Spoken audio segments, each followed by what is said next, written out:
Good morning and welcome to the third, oh, they just lowered the lights in here. It's becoming like a cocktail lounge. Good morning and welcome to the regular open meeting, board meeting of the Third Mutual. I would like to call this meeting to order.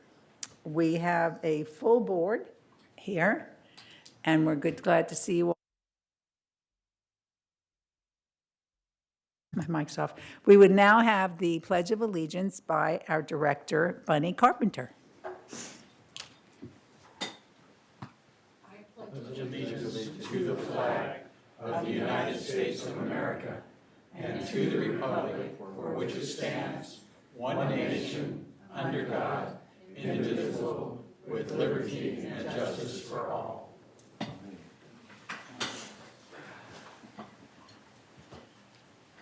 I don't see any, media is present. There you are. Okay, welcome. I need a motion now for an approval of the agenda. I move. I second. Okay? Any comments? Bill, you're first. Bill is Yes. first. He made the motion. Couple of items I'd like to adjust on the agenda. Starting with the consent calendar, item 11A, pardon me, number 2. It says recommendation to deny Manor 3456B, room addition, et cetera. Basically, there were a number of alteration requests on that alteration request, and some of them were approved by staff and the committee, the ACSC committee, and some were denied. So I'd like to change the wording on that to accept staff's recommendation. Well, we can't change the wording right now. We're approving the agenda. Right, so you want to take it off of there? You want to move it from the consent calendar to a Discussion? discussion. Okay. A discussion item. All right, I thought it could be simpler than that, but we will do We that. don't want it not Okay. follow the rules. So we're moving 11A2 two. to discussion. Right, Okay. okay. And the second thing I would like to do is I'd like to remove item 13A from the agenda, and we'll talk about that in closed session if that's possible. Okay. And those are the things that I had. All right. Does anyone have anything else? Yes, Bunny? My question is on D, 1 and 2 and 3. Excuse me, which one? It's on 11D. 11B? 11D. D as in David? D as in Yeah. dog, okay, 1, 2, and 3. right? We had a board meeting and these were approved. And Ridge Route Brush Clearance contract has already been signed. Okay, I believe that we just have those on the approval contract, even though they've been approved for large, like for the community public record. Right. Okay, because I Okay, already. Because is that in the package, it says endorsement, and we've Right. already endorsed it. So Okay. All right, so are there any other recommended additions or deletions to the agenda? No, okay. All those in favor of the amended agenda? Okay, it's unanimous. All right, so the next thing is to approve the minutes of the May 15th regular open session. Do we have a motion? Motion to approve? Okay, second? Second. Okay. Are there any comments? Bert does such a fine job of reviewing the minutes. I would hope that we would not find anything. Okay, everyone in favor? Okay. All right, so we move from minutes. All right, report of the chair. I'm going to keep this very brief because we have quite a crowd here today, so I'm sure a lot of people have things they want to say. The biggest thing for us is we have a position open on our VMS board because one of their directors resigned for personal reasons. So we are accepting applications until Thursday at noon. You would get applications to fill out with Cheryl. And then hopefully we will have filled out applications because if we don't, then we have to just extend it. And hopefully, we will be able to appoint, we would have interviews and appoint on Monday afternoon. We have a meeting scheduled for that. So that is basically all for my remarks, except for the fact that, before you know it, elections are going to be coming up again very soon, because like our next meeting is in July. So if you're interested to serve, please go up to the executive office. Okay, so now we're up to the open forum, where we ask the residents to please come up and address items that are not on the agenda. It is our general practice that we do not address each item as you come up, but we wait for all the comments, and then the board will address them at the end. Okay, so Cheryl, do we have people who are scheduled to Yes, come our up? first Okay, speaker is Chris Collins. okay, good morning.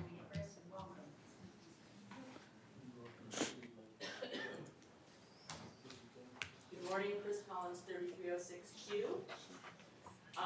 I'm here to present another update about the work of the foundation of Laguna Woods Village, making a difference in the lives of our neighbors in need living here in the village. The many generous contributions of the foundation from residents and clubs help us meet our neighbors' needs in many ways. The foundation provides temporary financial assistance that may pay for needed services when money runs short. A few examples of that support include sponsoring Meals on Wheels in the village, providing assistance with adult daycare services for dementia victims, and helping with the high cost of hearing aids, transportation, medication, utilities, and caregiver services. In the past year, because of our generous support, the foundation has expanded services to help residents with low vision gain access to equipment and services through the Braille Institute. Additionally, we have also been able to double the financial support for weekend and holiday Meals on Wheels for food insecure residents, as well as expand transportation options via Uber and begin a holiday Adopt a Senior program here in the village. Of particular note, the recent support of bequests has enabled the foundation to go back to its roots. The foundation was originally created in response to a natural disaster 21 years ago when extreme flooding hit the village. Most recently, the foundation has been able to establish a disaster relief fund, setting aside funds to help residents if a disaster should hit the village again. You, the residents of Laguna Woods, are the foundation of Laguna Woods Village, and you are the reason for its success. The foundation is the result of neighbors taking responsibility for neighbors when needs arise. Please know that your support enables the foundation to add real value to the quality of life we enjoy in Laguna Woods. Thank you. Thank you very much. Thank you very much, Chris. Okay, our next speaker is Susan Smallwood. Good morning, Good morning. Susan. I'm at 3456B, and I looked at the agenda yesterday, and I read that we were being denied. So you said this will be put over to discussion. So do I wait until then to, I have Yes. I have You wait till then. signatures from all my neighbors Yes. and Sure. people up above me, Yes. so. Wait should I till, just- till it comes up for discussion, and then you can Okay. come up and talk. Should I just go ahead and give this to her to, Sure. okay. Thank you. Thank you, Susan. Thank you. Next is, Okay, our next speaker is Tim Cooper. I'm in the same position, so I'll wait. okay, thank you, Tim. Randy Scott.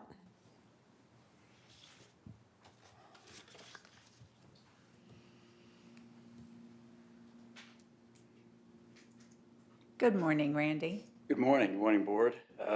First of all, Randy Scott, 53721G. I'd like to thank the Board for all their hard work, especially back in January of 17 when you passed the no smoking policy in the village. It was very helpful. Today, I'm representing the Garden Villa Association Board in regard to the Garden Villa Smoke-Free Building Initiative. Currently, I have 15 buildings that are very serious, very dedicated, and very motivated to become smoke-free. In California, there are literally hundreds of cities, counties, and communities and HOAs that are smoke-free. All the way from Walnut Creek to San Diego, Pasadena, Santa Monica, Compton, Laguna Beach, Dana Point, many other cities. The American Lung Association, the American Heart Association, and the CDC all agree when common walls are shared and one person smokes, then everybody smokes. There is no risk-free level of exposure to secondhand smoke. Secondhand smoke is the most detrimental to the very young and to seniors. Benefits to the communities that have already gone smoke-free are certainly the health benefits, increased property values, and lower insurance rates. There's many advantages. At this point, we're asking the board for their guidance and expertise in moving forward with the first 15 buildings of the Gardenville Association that want to become smoke-free. I also have a list of those buildings as well, if you like. So that concludes it. Thank you, Randy. Thank you. Okay, our next speaker is Lynn Jarrett.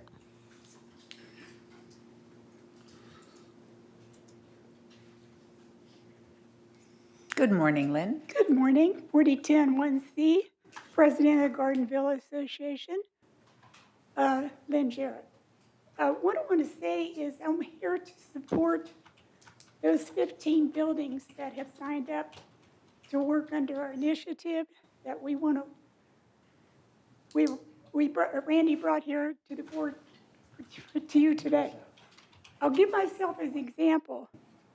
When I retired and I wanted to go to the Peace Corps, I had been working for the first 20 years in my career in a large office environment with a lot of smokers.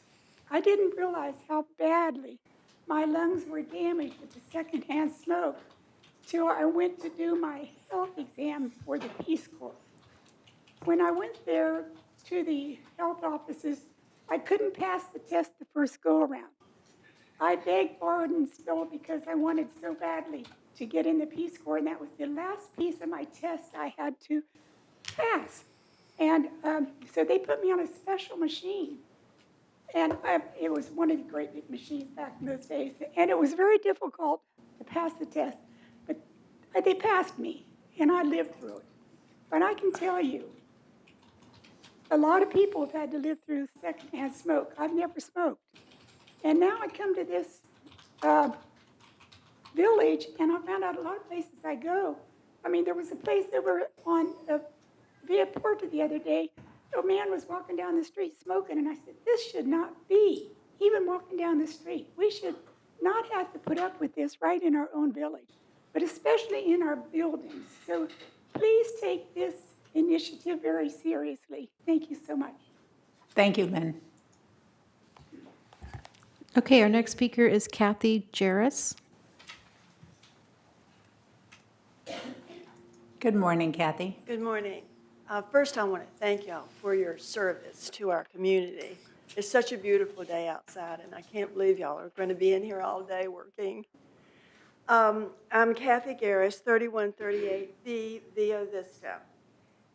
It's cul-de-sac 303, and that's important because we're a circle above Via Vista and Alta Vista. As such, it seems that we get left out of a lot of landscaping. For the past several years, we on Via, and I'm representing my neighbors, by the way.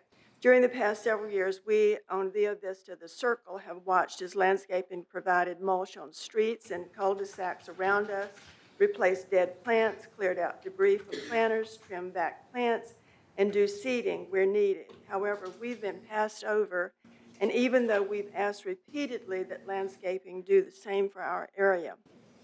For example, recently in April, we noticed that landscaping was mulching again in the area. I know there's a landscaping committee, and I've appeared before it several times over the past few years.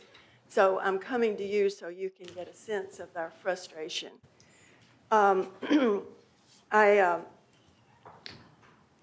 It's now towards the end of June. I've been told by landscaping that they have moved out of that area. We did not receive any mulch in our area. The only place in that whole Via Vista, Serena, Alta Vista, they all received mulch, but we did not. Again, this has been 3 years now. They said now that it's too hot for them to bring back mulch in our area. However, one of the workers said that they are mulching in another area, so it's confusing. We have dead plants, bare dirt areas, underbrush in our planters that have not been cleaned or trimmed out for months. Basically, they come and do a quick mowing and are gone. I really don't understand why some areas get such good treatment and others don't.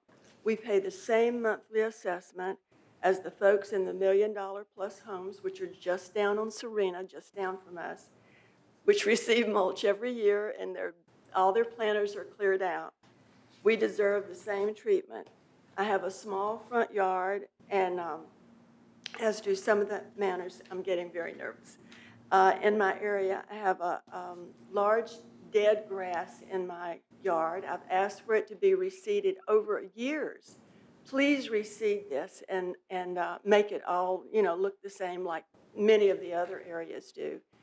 And they tell me it needs more water. I go to irrigation. Irrigation says it's getting water. I go back to landscaping, and nothing is done. I have 2 bushes. This is another example. Kathy, your time is going to be up, but we Okay. totally hear you. What is your address again? 3138B, Via Vista. It's the condos up in cul-de-sac 303. Okay, all right, all right. Look into it. Okay, thank you so much. Okay, our next speaker is Lynn Corbett.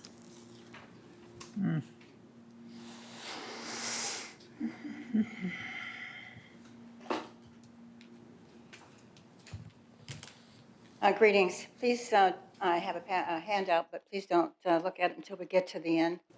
I'm going to respectfully ask our president not to interrupt me, as you have in the past, to cite, expired time limits. Please stop me after 3 minutes. My purpose here today is to ensure that all Third Mutual members are aware of the board's action a month ago in closed session. This board has voted to stop all activity to enable grants of exclusive use of common areas, saying that we are not giving away common area, period. This reversal is, in fact, in spirit from a year ago. This is a complete reversal. When our president was quoted in the Globe, it's their local community, and we would totally be happy to work with them to get what they want, and we would be staying within the law. But now, a year later, our president gives these reasons in the committee meeting. We are giving away too much land, citing $1 million houses as if those bits of common area are the reason why they're selling for $1 million. Members in 3-story buildings can't add on to the common area, so why should anyone else? What a sentiment. We don't have underground parking, so why should they? Are we in Russia? This giving away of land is a gross exaggeration and a distortion of the facts. These grants of exclusive use relieve the association from maintenance, landscaping, planting, sprinkling, watering, weeding, pruning, spraying. If that's not enough to offset the taxes on these bits of land, then let me pay the difference. Next, what should probably be the real reasons that were cited at the meeting? There are 90 boxes of legal documents to go through to find legal evidence of the merger of the original mutuals into Third.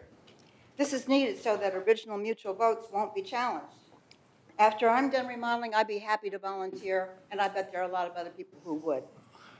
Which ones?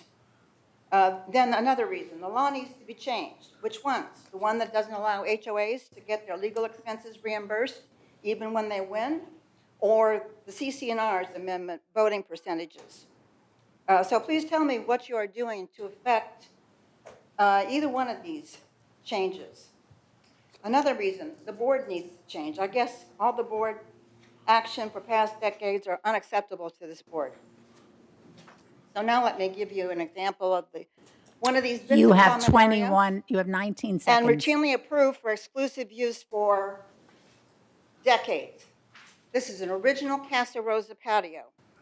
If you would look, please. It is not safe. You have to step down and walk across the common area to check the circuit breaker panel. Your time is up, Lynn. Thank you. I have no other speakers at this time.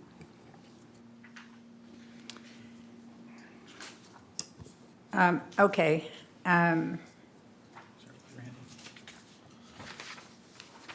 So we could start with Randy, and we want to talk about the smoke-free initiative.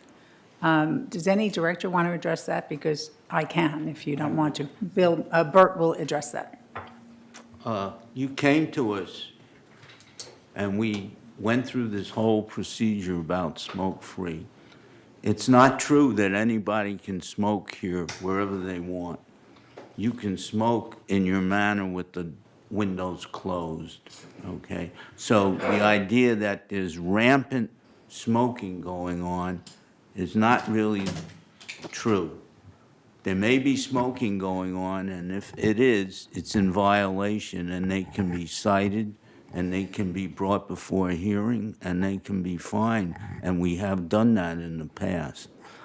But we recognize your desire to have a smoke-free community.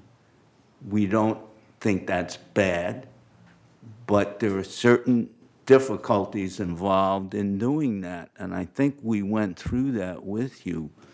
If you want a smoke-free building, you have to go through it from not only the outside, but the inside of every manor. You have to make sure about the furnishing. It's much more than just saying this building will be smoke-free. I think that Rosemarie's had that experience in her life working and managing hotels. The thing about Third Mutual, unlike United, is we are not really concerned with the inside of the manor. We don't spend a lot of time in the inside of your manors, and I'm talking about M&C. United does, because they are responsible for what goes on inside your manor. I think you realize that. So there are a lot of difficulties, which is why we went to the policy. We beefed up our no smoking policy, and we're happy to talk to you about this, but the same barriers that we mentioned earlier still exist. I would like to add to that we go to closed session this afternoon, and our attorney attends closed session. So we will ask her once again, obviously because she's legal counsel for a lot of different homeowners associations. Have any of them done this? What are the needs? Because I know what it was like in hospitality to convert anything to smoke-free. Do the same things apply in the buildings? I read that they did. But can we suddenly make a rule where people own homes and then therefore somebody might not be able to sell their home because we have come up with something like that? So there are lots of different levels of concern. Totally appreciate and understand, and especially, if I know people aren't supposed to smoke outside on their patio, but sometimes that happens. So we will check into it further. And we understand the need and the desire, and we will definitely get back to you. And so we have your contact information, correct? All right, so we will do that. All right, so does anyone want to address the landscaping issue, or do we just say our general manager is going to take care of that? I already sent an email to Bruce. As have I. To look He's into gotten two of them. So now. he got 2 emails. So we are going to really try to take care of that. And I don't understand it, but I live at Gate 14, and I sometimes wonder, doesn't anybody come here to clean it up? So I know whenever you see anything dead, it really is very bothersome. So we will check into that, or not only check into that, we will work on that to make sure that it's taken care of.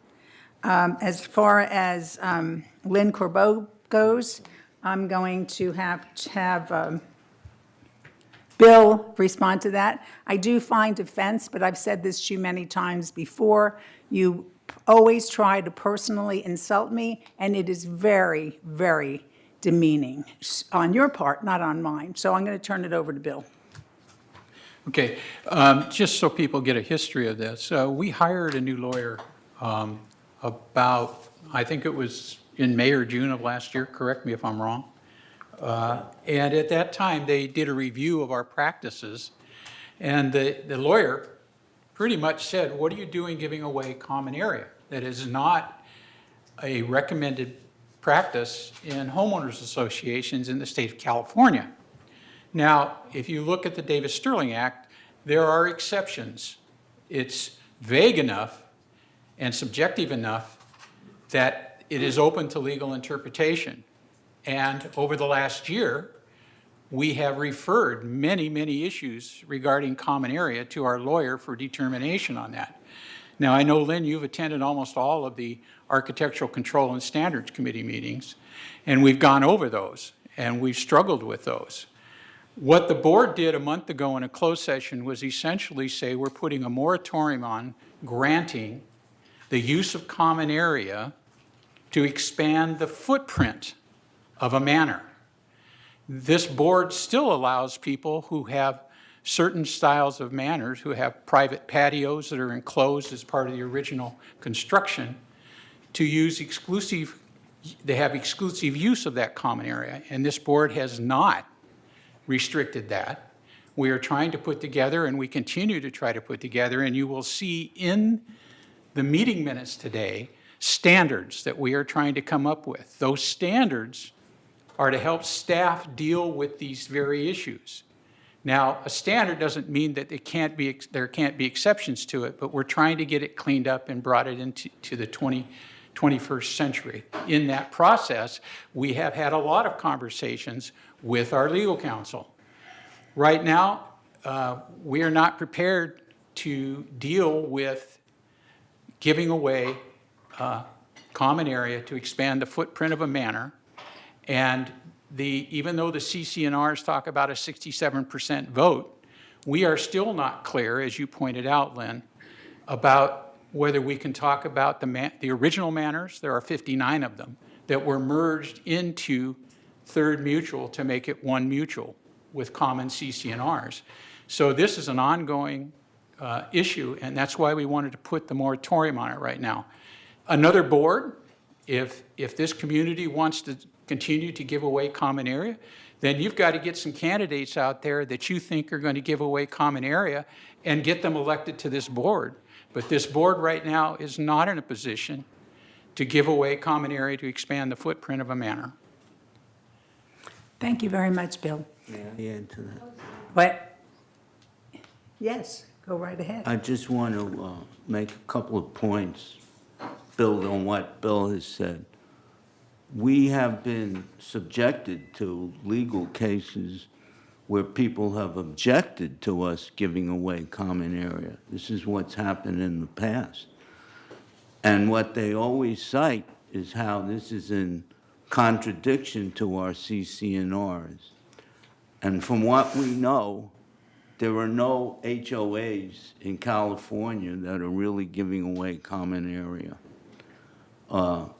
So this is an issue that we are very well aware of. Secondly, our attorney has advised us that even though there is this 67% vote possibility, it is still up to the board to decide whether they want to give away common area. So the final decision still rests with the board. Thank you. I would like to add to that, and for those people who attend the architecture meeting or the architectural controls meeting, they would know this. We are overwhelmed sometimes by the number of people in here who are doing illegal construction. And we really believe that it is our staff's responsibility to focus on these transgressions. I mean, we have people who have ripped out supporting beams. We have people who have gone in and done terrible plumbing changes and things that aren't permitted. Security has worked very diligently on trying to get all of the trucks out of the way. And they're really working on it, but there are days that you can go home and you can't find, there are no parking spaces around because all of these people are doing construction that isn't even permitted construction, and they're here with trucks that have no identification on it, but you could pretty much tell that they're working on construction. We have had people who have removed asbestos illegally, putting the people in their building in danger. We had 2 major situations with that, with Siobhan had to work on, which cost this community a tremendous amount of money.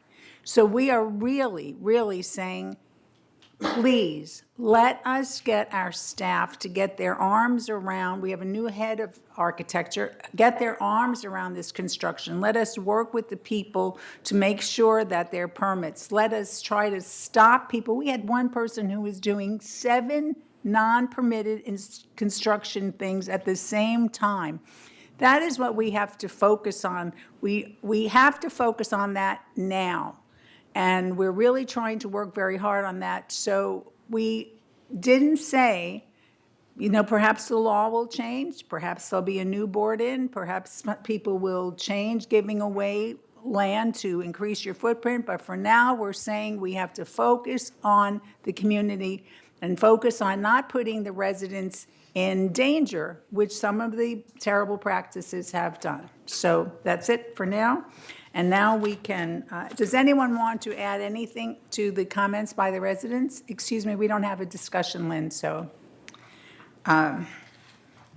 So now we will welcome our VMS Director, Donna Dwalaby, up to the microphone. Welcome, Donna. Dwalaby, just Donna to us. Thank you, Donna. Dwalaby. Everyone always says, what is the origin of your name? Is that Australian? And I say, no, I'm not a marsupial. That's what people think. Actually, it's Lebanese in origin. So just to answer that, I know it's a burning issue in our community. What is her last name? Where does it come from? Okay, so, well, I'm glad I brought a little levity to this Aren't you meeting. partially Italian because you had your DNA Oh, yes, done? See? yes, Rosemary knows that. I've been Lebanese my whole life. I've been Lebanese until 2 years ago. John and I had our DNA done, and I found out that I am 75% Italian. Yes, but I do have a Lebanese name, Dwalaby. So there. I'm a VMS board member, and I have been since the inception of the organization, which has been 2.5 years now. 2016, we formed or created our first, what did we call it, strategic plan with strategic initiatives. I'm going to talk just a bit about that because it comes up a lot. People not necessarily sure what that is. But all of the department heads, AKA executives and our board, got together and formed a plan. We have 5 basic initiatives, and those are to provide excellent customer service, efficient operations, a safe community, transparent communications, and to become an employer of choice.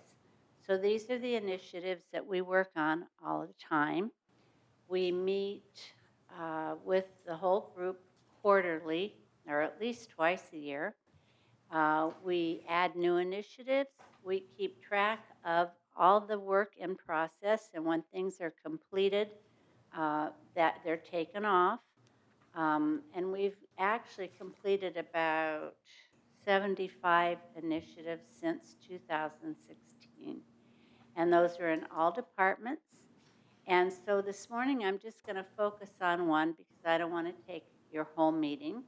And the one I'm going to focus on today is to become an employer of choice. And each time there's an initiative, when we get together, we say, okay, what needs to be done in this area, in this area, in this area? And suggestions are made, and then the group decides which ones are plausible. And they're recorded that this is a initiative or a project that's going to be done. We keep track of it. how's it going? When it's completed, it's noted and it's taken off the list. So we've done a lot. One of the things that Director DiLorenzo has talked about for a couple of years, and that we've had for a couple of years, is an opportunity for residents to make comments and give praises to our staff for doing a good job. And for those of you at home, I will just point out that we have these cards available at the front desk and in the office at all the windows. And you can, if you have work done by one of our staff, you can give comments, good and bad, of course, but we like the good ones, kudos. And one of the things that had been lacking and is now, we have these wonderful employee newsletters that come out every month. These are for our employees. Just to give you an example, on this last page here, we have,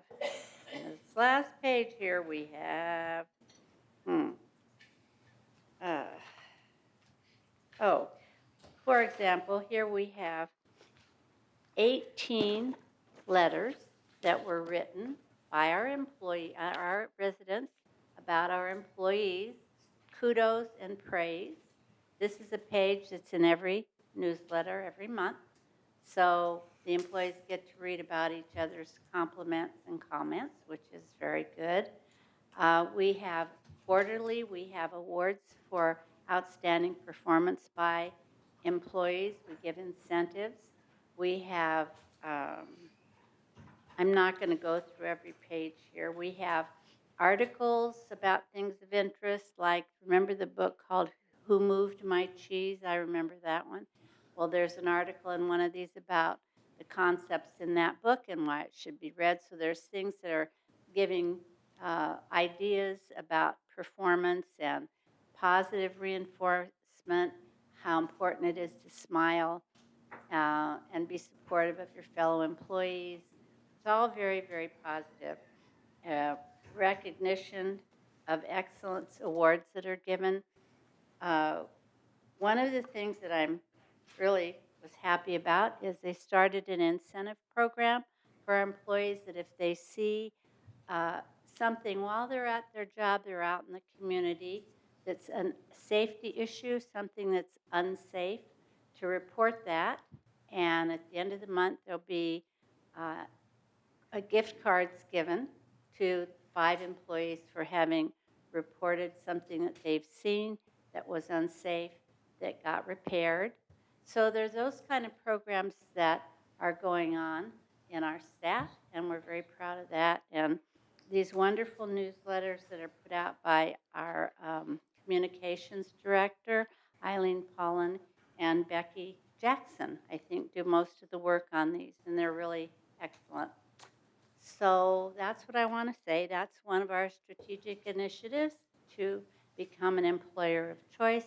And these are some of the things that we do for our staff.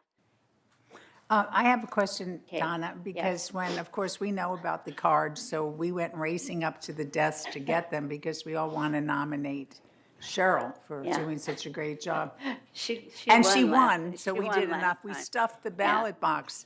But I don't, but I don't think the cards, because of course, when I got the card, I went running into Eileen and I said, Eileen, this card doesn't tell you where to put it. Oh, So I don't know if she's had time to fix the card yet. She's waving from the back. But if it hasn't been, does Eileen want to answer? it says here, please return completed cards to the community center or any clubhouse supervisor. Okay, but do I take the card and throw it on the floor? I mean, it's in the community center. We don't have a box. You could put it in the bathroom. So I mean, I'm making fun of Brad Yeah. now. Okay, But well- so I asked Eileen to close, so when she redoes the card, she's going to be like a little bit more specific, you know? Yes, I mean, okay, well, I so- appreciate that. And if Eileen hasn't figured it out yet, boy, I'll really talk to her about it, and we'll get it figured out. I'm sure she's figured it out. Are you It's, here?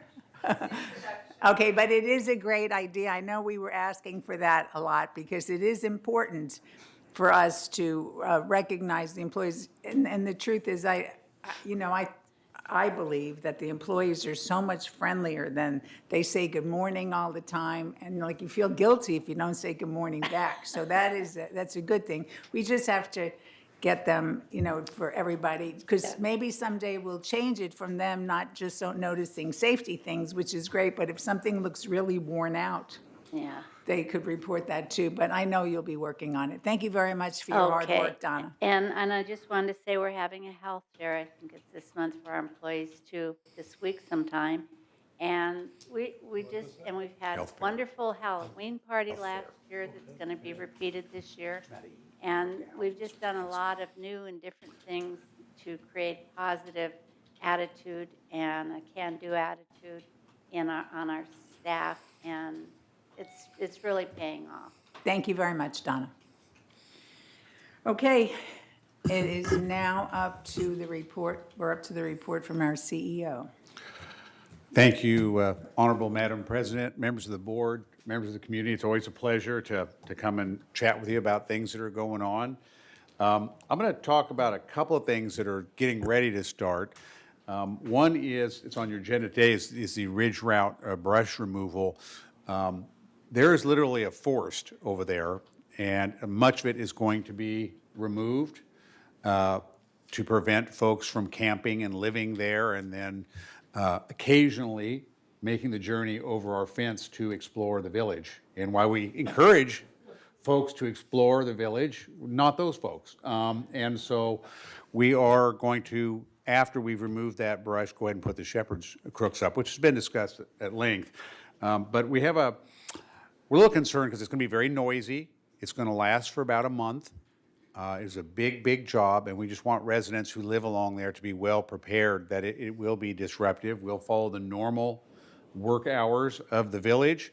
We have notices going out, emails, texts. You'll be hearing about it. Probably not going to start till late July on that.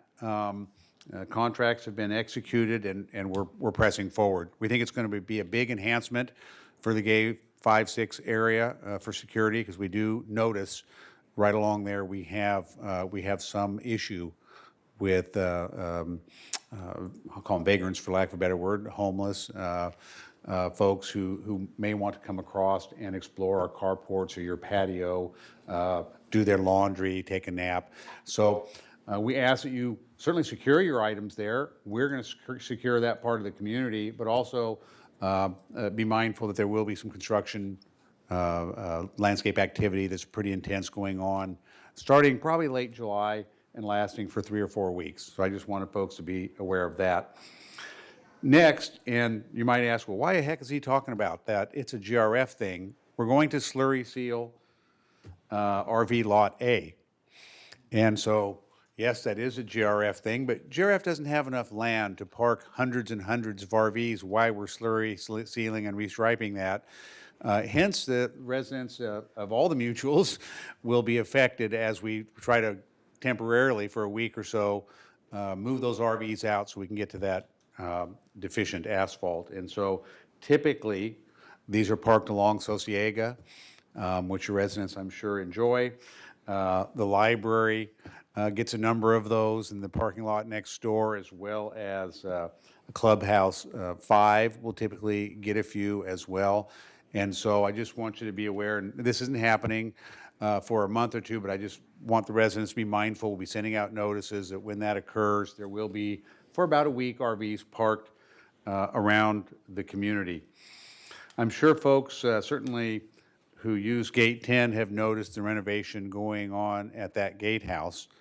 That was probably one of the worst ones that we have. It had extensive dry rot. You've probably noticed that most of the structural elements there have been replaced, and they're moving along, and that should be done probably the next couple of weeks.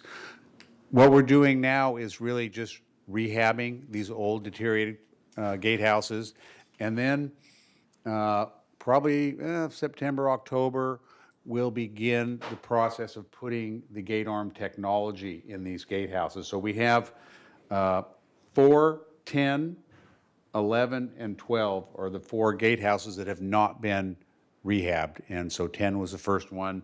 I suspect they'll move right over to 11 since they're already deployed in that area, and then off to 12 and 4. And those will be complete in the next couple of months, and then we'll immediately jump into putting all the cameras, there's 7 cameras at every gate with this gate arm technology. So putting the conduits in place, attaching that technology and those cameras to those conduits, and ultimately the gatehouse and our overall security network. And so that is moving ahead as planned.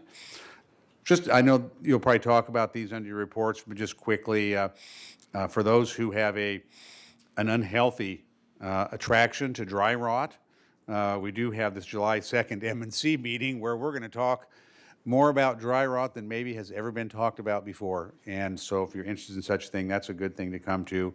We have the energy consultant on board, a number of energy projects. We're looking at everything from walkway lights to energy generation and storage to a variety of other things that are PEV charging. All those sorts of things are on the table for this consultant, and we look forward to that. Ernesto reports that the Garden Villa breezeway recessed areas, and I went and looked at one the other day. It looks pretty good. Now, depends how many plants you let people put back in there. If they put 100 plants each, you won't be able to see the breezeway recessed area project. But with some moderation in that regard, it really looks nice, and it's a big enhancement, not only in aesthetics, but also in terms of drainage and some of the water penetration you get that can affect the structural integrity of those units. So I think it's a very good project. And he tells me as well that he'll be briefing the M&C on the parapet wall removal as well shortly. So that's a good thing. Again, another kind of a JRF thing, but I think enough community interest has been the Gate 12 paddle and pickle courts. That contract's been awarded. We'll start later this summer. It's a very modest maintenance and rehab project as compared to something more grand that has been talked about over the last 8 or 10 years. And so the journey for quality pickle ball and paddle tennis is over. And so we're looking forward to bringing that. We just, and I talked about this before, field tested these security vehicle mobile computer devices. And they're finding out that efficiency is about doubled when you have those devices in a vehicle. The officers aren't constantly going back to the office to do their reports. They do them right in the vehicle. They're always in the field. Also, as they're approaching a manor where there's a call, they can access all of our databases, all the information, so they know what they're getting into beforehand. Right now, they just kind of go blind, and maybe somebody at the office looks something up and calls them on a mobile radio. Hey, I think this guy's a problem, and now they'll have all that data at their fingertips in the vehicle, and they'll be out in the field their entire shift other than lunch and breaks, but instead of coming back and forth to the office all the time, which will greatly increase not only their visibility in the community, but their ability to respond to calls as well. So we're very excited about that. We just recently took our first work center completely paperless. And so no more tickets, no more lost paper in the truck driving down the road. And so now we're working on the next couple of work centers with the goal very shortly of being our entire work order entry system will be completely digital. For what department? For all? For all.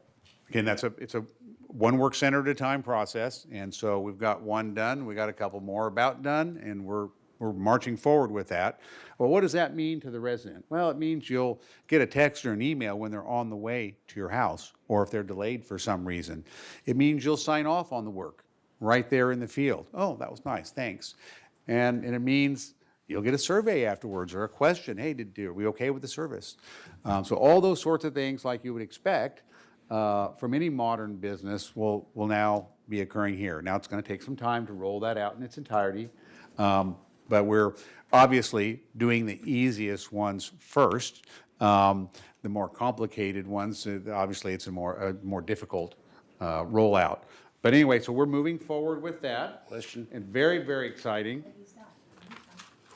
On that issue. You may have heard something about Edison doing some work in the village, replacing some transformers and some conduit and adding some communications devices to enhance their admittedly very poor service here, which is easily evidenced by the number of blackouts we have, which is way too many, and I think they recognize that. Though most of this work will happen in the United area, it will affect the entire village, and obviously some of it will encroach into the third area likely as well.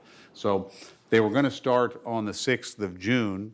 They did not, and so we're waiting for a reboot from them, but we'll keep everyone informed when they'll be out there because they're going to be trenching and doing things that will be disruptive for everyone, regardless of where the work's going to occur.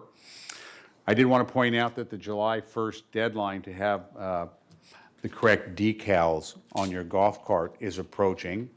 And I think for the most part, this is kind of a no-cost deal. Bring your cart in with the registration or proof of ownership, talk to our people here, and they put the right stickers on. So we've had a lot of people at the community center for the last 2 weeks during this rollout, and it's been, I think, pretty smooth. Most people have been happy to bring it in and get it taken care of. Had a couple of angry folks. We took care of them. But please bring your golf cart in if you haven't already, and let us put the appropriate identification decals on there so you're ready to traverse the village without being pulled over by security. And here's a big one I just have to talk about because it's getting worse and worse and worse. And I don't know if my efforts are making it better or worse. Now, we can debate that. I'm quite disturbed by things, items, couches, mattresses, old microwave ovens that people put out by the trash can. That's not allowed, and Waste Management will not pick them up. And so rather than have them sit around there for 3 weeks or 4 weeks until the third Saturday rolls around, I started having a couple of guys drive around and pick it up. Seemed like a good thing to do, and they started off, it was a couple cubic yards a day, they picked up. Well, right now we're up to, I've got 2 guys, really 1.5 kind of full-time guys, 1.5 positions, and they're now picking up, I hate to even say this, 40 cubic yards a day. Well, how many truckloads is that? That is a semi-truck Okay. every day. Because some of us don't relate to cubic yards that way. It is a semi-truck full every single day. And how much is that costing the community? Well, I mean, you're paying for the 2 guys. I suspect that it's 150 grand a year. Yeah. And to is that pick just that in, up. is that just in Third, or is it in Third and United? That's the whole thing, the whole community. There are areas that are worse than others. The Gate 5, 6 area, which is both United and Third, tends to be a heavy area. And it's just, we ask that you please, please, please don't put things out by the trash can. If it's not meant to go in the trash can, you can call Resident Services and they will send somebody over to pick it up right from your manor. You don't even have to drag it down the stairs and put it out by the trash bin. We'll send somebody to come get it. Waste Management pays for that. If they come in your manor and pick it up, Waste Management will pay for that. If you put it out by the trash can and our guys pick it up, you pay for that. And so we can really, save, $1 or $2 a manor per month just by not doing that and calling us up and having Waste Management come and pick it up. I would also toss the illegal construction, which your president mentioned earlier, as seems like a worsening problem, and it seems like the more we do, the worse it gets. So it's hard to figure that out. Maybe we're just now uncovering the depth of the problem. But we do have considerable illegal construction, and they do make plumbing and structural changes that affect the mutual's property. And then more recently, we've had a couple of pretty significant asbestos issues where residents abated asbestos without the appropriate permits, equipment, testing, all that goes with it. And we had to go in and clean it up. And now these were pretty good messes they made, but they tracked the asbestos all around a very large building, and it cost us about 20 grand to clean it up, which we will be billing the member, and likely their insurance will not cover such sort of intentional acts like that. And so unless that resident has 20 grand sitting in the bank, they're going to have a bit of a problem. So I strongly urge you, all of you, please don't do construction without coming in and talking to us. So I have a bunch of people here. It's all they do is talk to you about how to best do it, what the rules are, what the laws are, coordinate with the city. Most of this stuff has to be permitted by the city. Our permits are pretty easy to get. We just want to see what you're doing, make sure you're not going to damage our property as you're fixing yours.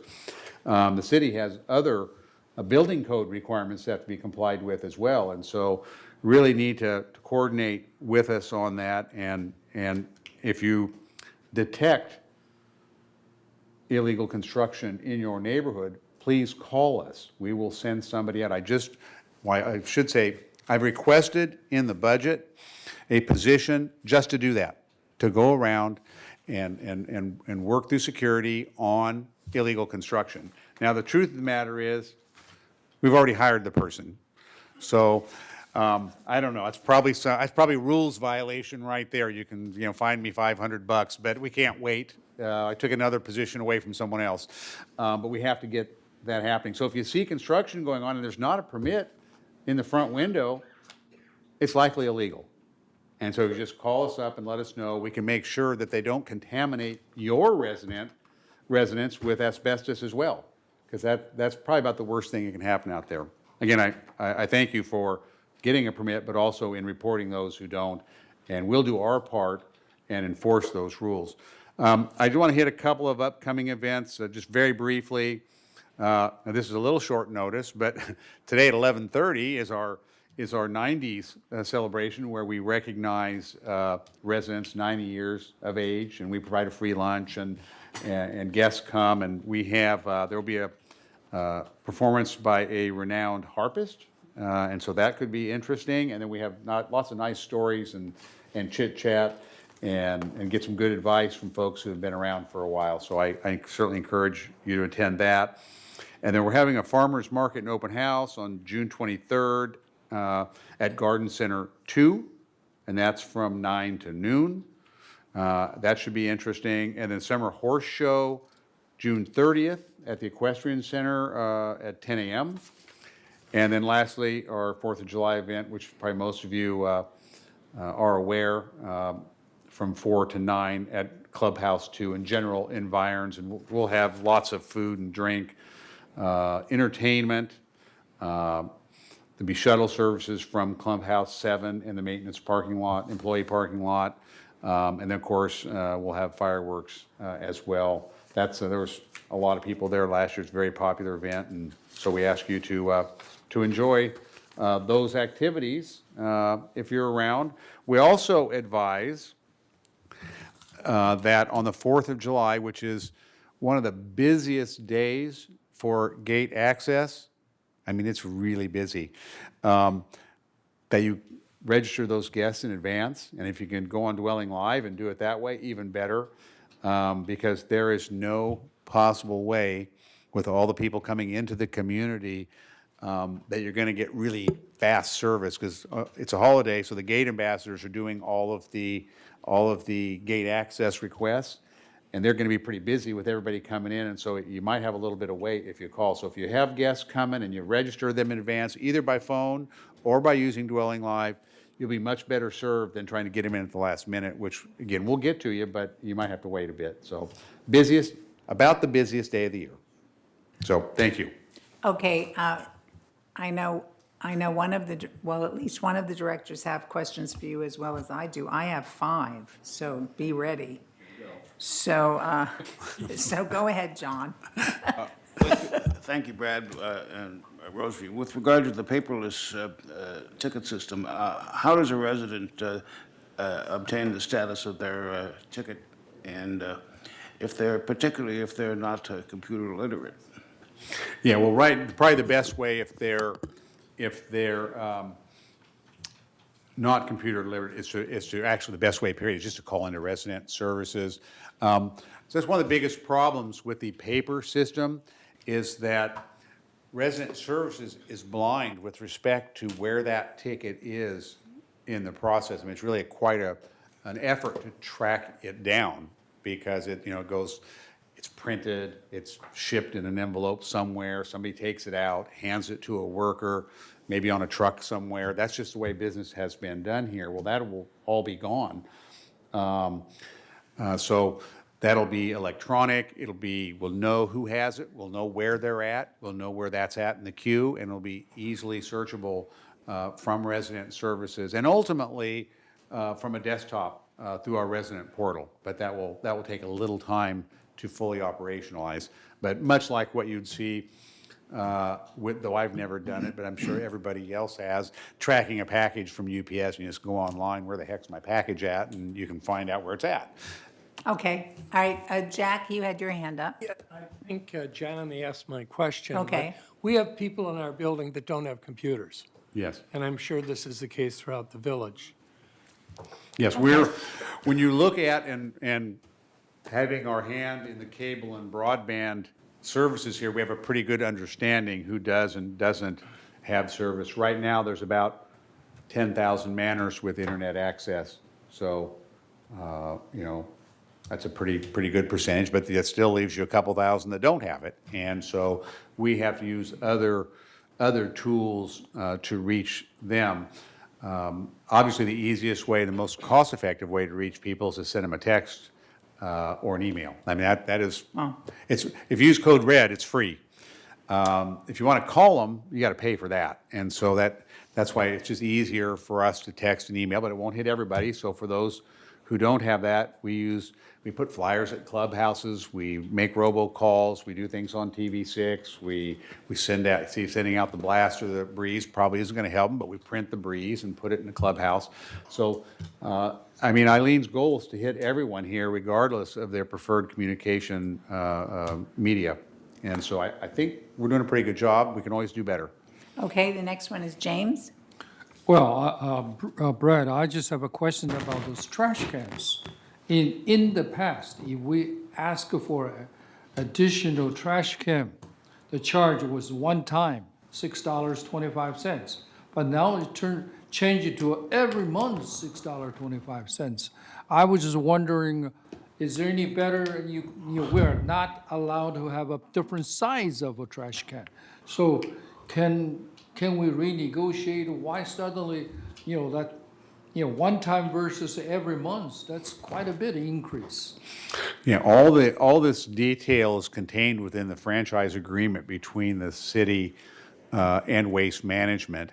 And we kind of serve as an intermediary because, I mean, the mutual's paying the bill, right? And you wouldn't want a resident to call Waste Management, I'm doing a remodel on my house, Third Mutual wants you to send out a, 5 cubic yard bin so I can, then the mutual gets stuck with the bill. So we kind of serve as an intermediary there. But you are entitled to certain items. I don't have all that detail, but I'll get it for you pursuant to the franchise agreement. There's certain things like cleaning the trash bin areas, and there's a whole array of services that are provided to the village specifically pursuant to the franchise agreement, and it lays down all the rules with respect to what you can have and what's free and what costs extra. So we'll provide that detail and maybe send it out in a blast. I think that'd be a good thing to do. Then most of the residents can get that, or maybe it's a good article for the breeze as well. I think it's for more the breeze. complicated maybe for a blast. Right. Okay. Bill has a question. I don't have a lot of questions. You touched on a lot of areas that we will probably be discussing later in the meeting, but since you've got the forum here, I might as well go on, talk about a few of them. I just wanted to let people know in United and Third that security is now going through, and as they are collecting coins out of the common area laundry rooms. They're replacing the lock boxes, the coin boxes, with new locks. We had some thievery going on, and we're correcting that problem. As the breezeways, I talked to Ernesto yesterday, and I said, Ernesto, building 2385 has had the concrete poured for over 2 weeks. I said, why haven't we sealed it?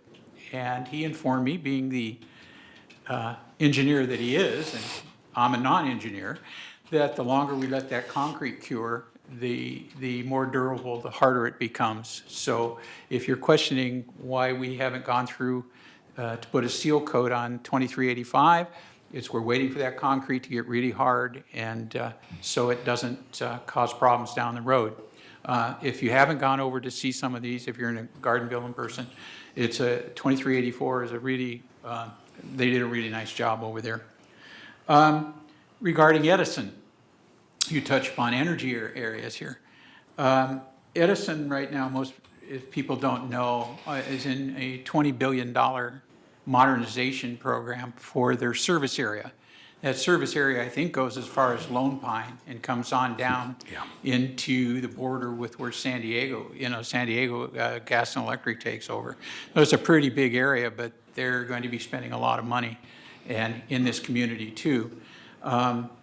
The other thing is that Siobhan is working with SCE representative.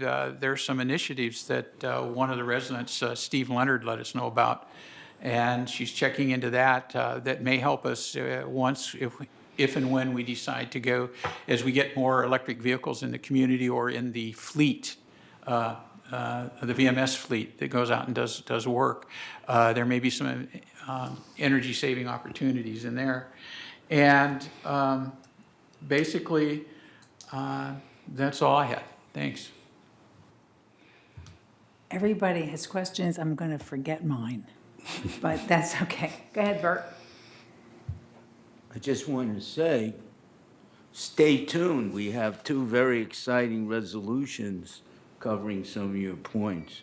We're going to talk about a temporary container policy today, and this is a resolution that covers all sorts of the bigger refuse containers and how they will be stored in the community and all the regulations involved with that, and how security is going to take a larger role to make sure that these things are properly used. And you mentioned an unauthorized alteration. Well, we're going to talk about a motion where we introduce an unauthorized alteration fee, which is $300. So in fact, if you do an unauthorized alteration, you will not only be subject to a fine, but you will have to pay this fee. So we're working on it. Okay, so here are my issues. When I drive around sometimes, I think it was in gate 7, is that the one across from 14?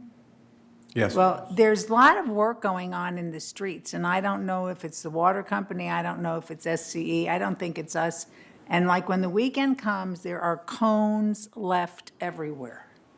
And I don't know, and I mean, even if they're going to come back, they just leave them. And I know it was going near where Donna lives, and there are cones everywhere, and people hit into them, they fall over. And the basic thing is if people are working on our streets, they should clean up and then come back and set it up. So it looks like a big garbage area, and it's constant. So if you can do something about that, because it just shouldn't be left. The other thing is that I know that we had or have rules as far as real estate signs go, and I think that it has become lax. I see them everywhere. You know, they were supposed to be, and I don't even remember what they are, but they're supposed to be close to your building. So now they're outside from your building. Now they're on the corner. Now they're down the street. There's an open house. And then one of our residents said that went over to a security officer and said that sign is there illegally. And I don't think it's part of their job to jump out of the security vehicle and pick up a sign.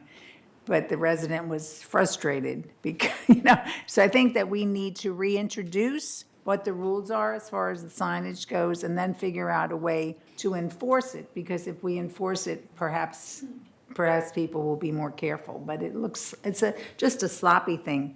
The other thing is we have had some vandalism here, and I mean, there have been robberies, and I know that we've worked on it, but also we had a resident or residents running around and putting stickers on benches and in elevators, and that is vandalism.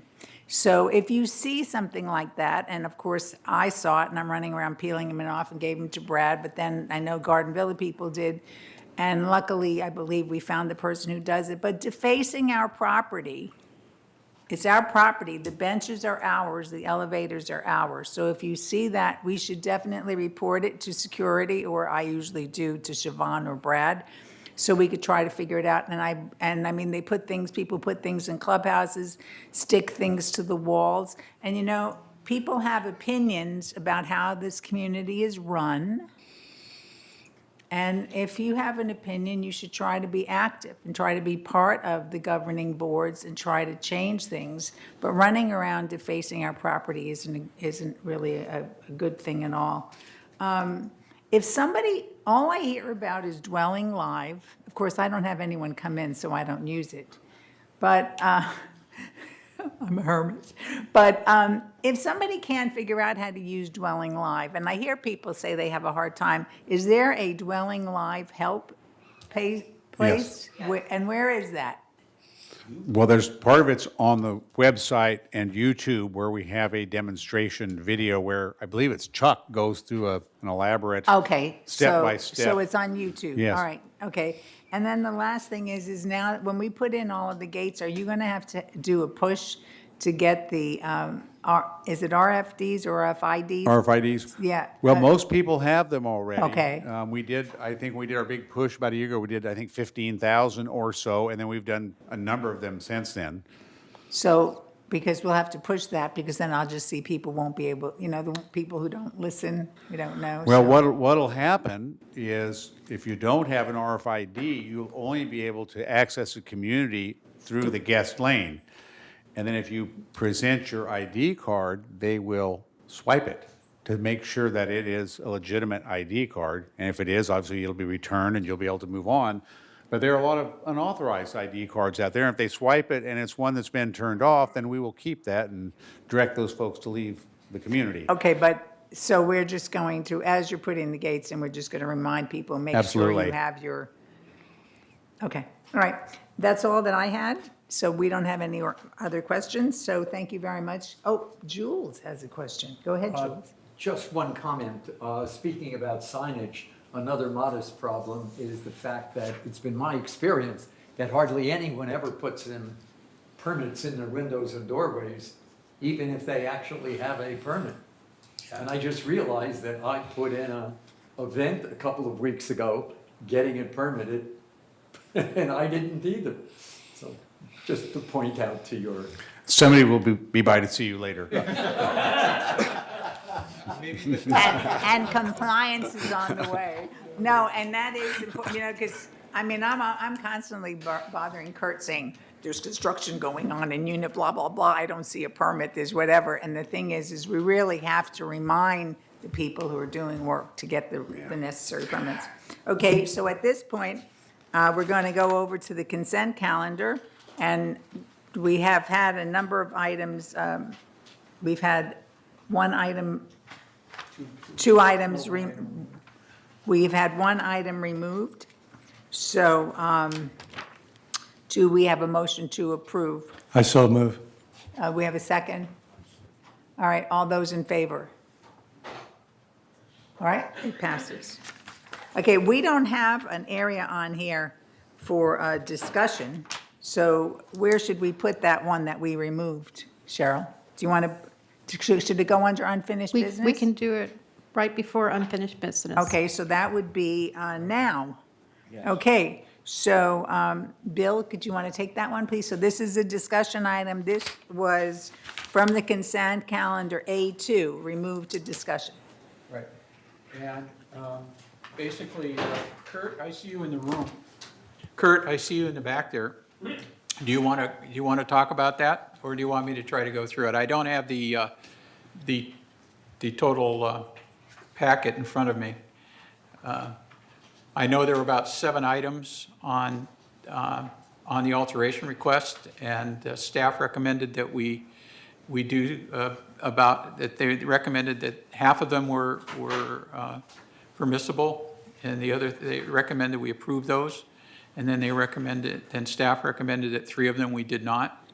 Do you have that in front of you? I'm trying to find it. Okay. It's in here. It is, okay. Yeah. It's back in, Yeah, in fact, I spoke to Cheryl about this. Thank you.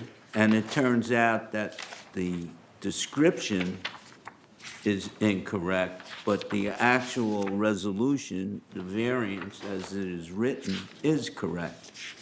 It does list the difference between what's been approved and what's been denied. I think that was the issue.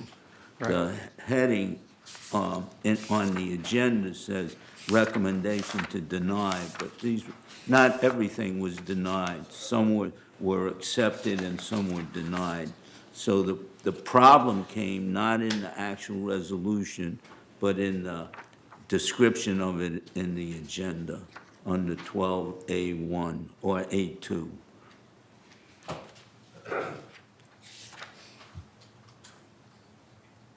Is there a question about what's being approved and what is not? Yeah, I just might want to, I think the residents are here and they probably want to talk about it, but just so everybody can review that. The variance request asks for 6 different alterations, those being a room addition at the master bathroom, a room addition replacing the existing solarium to install a landing on common area, to accommodate the room addition sliding glass door, to enlarge the existing courtyard with an enclosed wall and gate, and relocate the existing air conditioner, and decrease the electrical service size.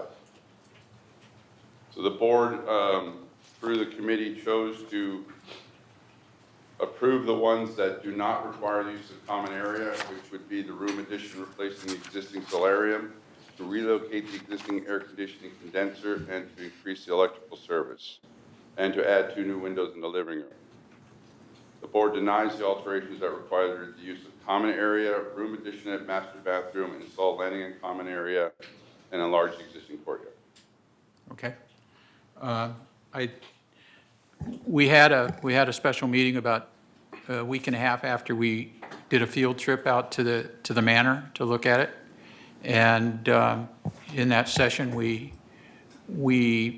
voted to accept the recommendations of staff. Basically, instead of what was said, and that's why we pulled it off the consent calendar, because it wasn't really adequate. It didn't indicate that. So some of the recommendations in there were approved and some of them were denied. Correct. So I'll make that clear. Okay. I suspect that Mr. Cooper or Ms. Small would have some comments they'd like to make on that. Okay. Thank you. I would like you to reconsider the addition to the master bath. As we stated, it was for disabilities.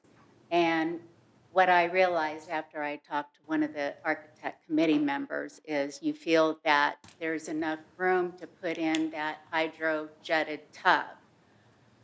But what we failed to mention as well is in order to make that bathroom work, we really need to enlarge the shower to accommodate a bench for future disabilities. As we get older, we pointed out those letters from our doctors. I had to talk about my own anxiety and depression and put it out there. Getting hit in the head with a golf ball and suffering from a concussion for the next year and a half. And the day of the architect meeting, I was rear-ended, and now I'm facing those injuries. I don't want to be a burden to this community, as we often have to give people money because they can't afford it. We have the money right now to make those changes, and I feel that under the Disability Acts, I really ask you to reconsider your ruling on that. I can live without the enlarged patio. But to have that, and it was talked about as that area for the bathroom, as being de minimis. So I really feel that you need to reconsider. We don't want to be a burden on anybody in here. We want to be able to pay our own way. Because we have the money now to make those changes, but we may not have them when the time comes when we have to do something else. So I appreciate your listening. Thank you. Tim, did you have some comments? Sure.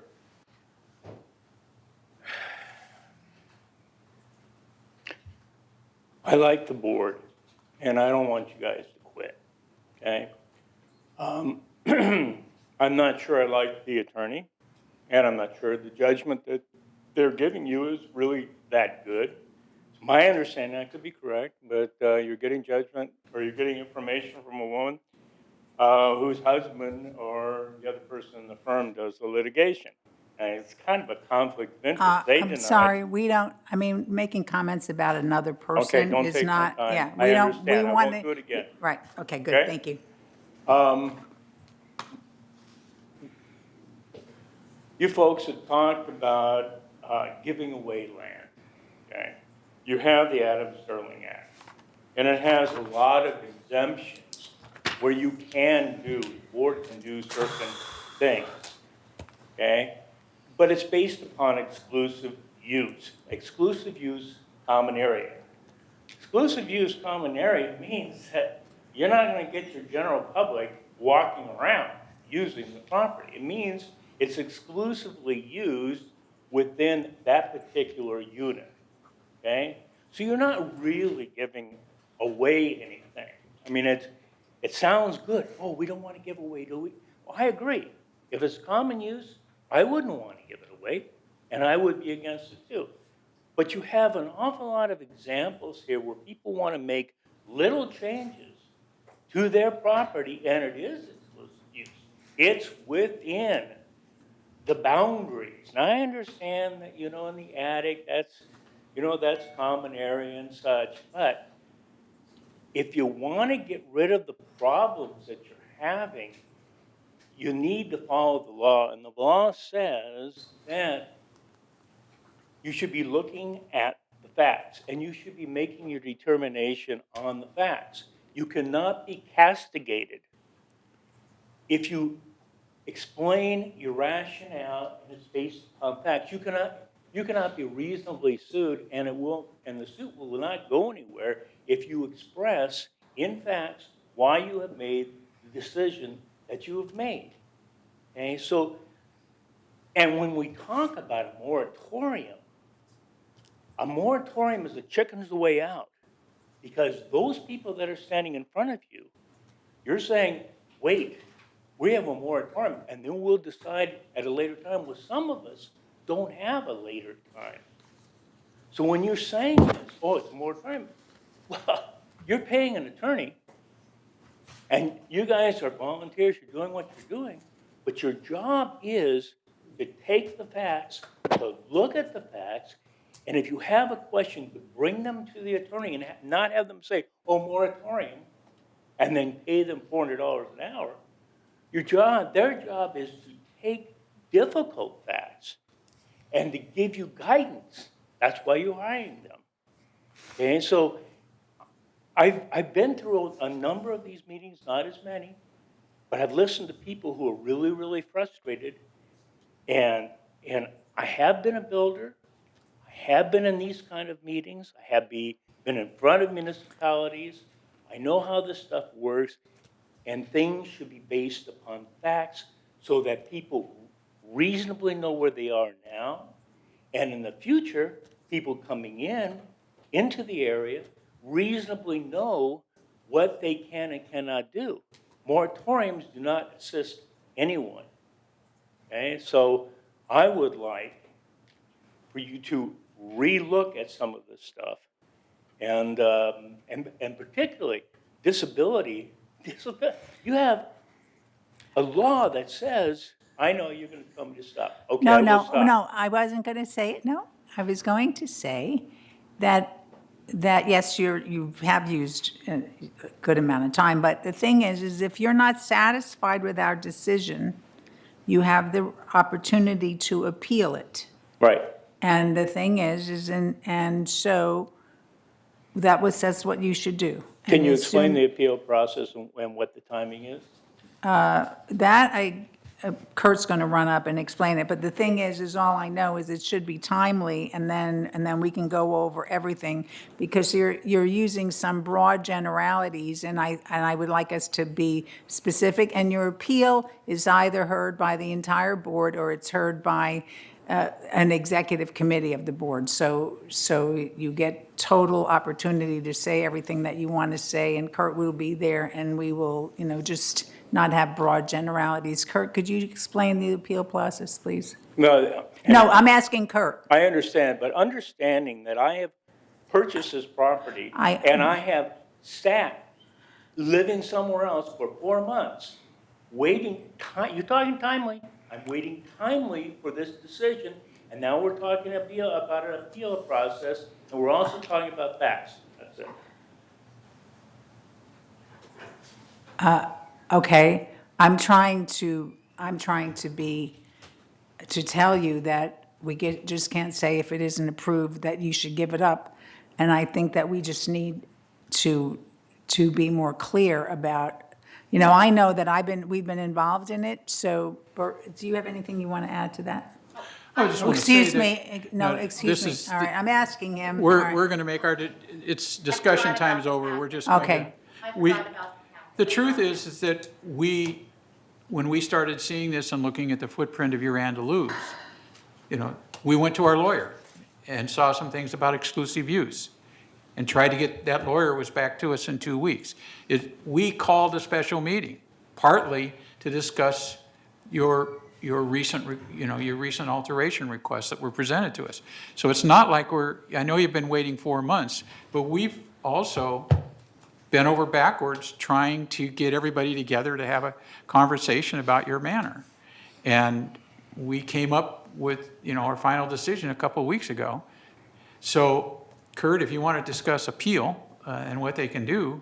We can meet with them afterwards. Okay, that would be good.